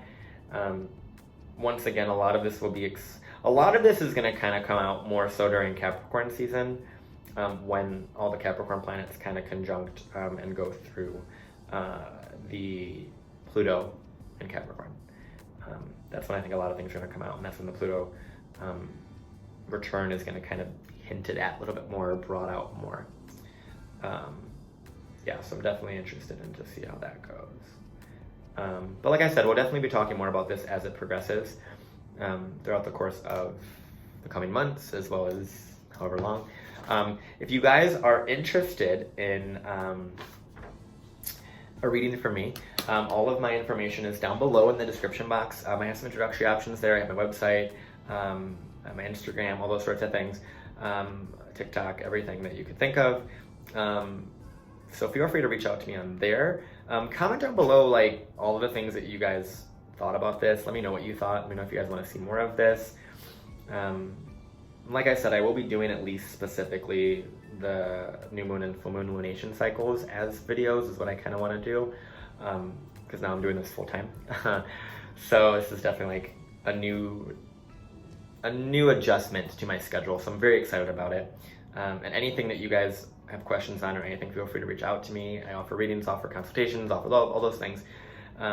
Make sure to subscribe if you like this and want to see more, obviously. I mean, you guys know how that YouTube stuff works. You're not new to this. But yeah, I really hope you guys enjoyed this. I really enjoyed doing this. This was a video that I kind of didn't expect myself to do, but it just kind of came up, and then now is what I'm doing. So thank you for watching. Like, really genuinely thank you for watching, especially if you watched all of this like in order, because I don't even know how long this video is right now. I can literally imagine, because it's taken me a couple of days to record it, but I'm very grateful for you. Just know that. And once again, I also want to just once again add that this video is just for like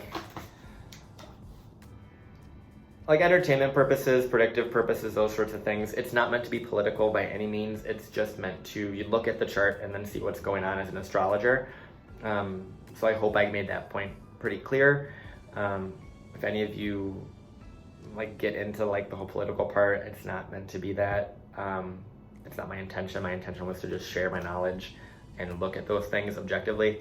So, but yeah, that's it, guys. I really genuinely love you guys. I'm really appreciative of you guys, and I hope you enjoyed this, and I will talk to you guys when I talk to you. All right, love you. Bye.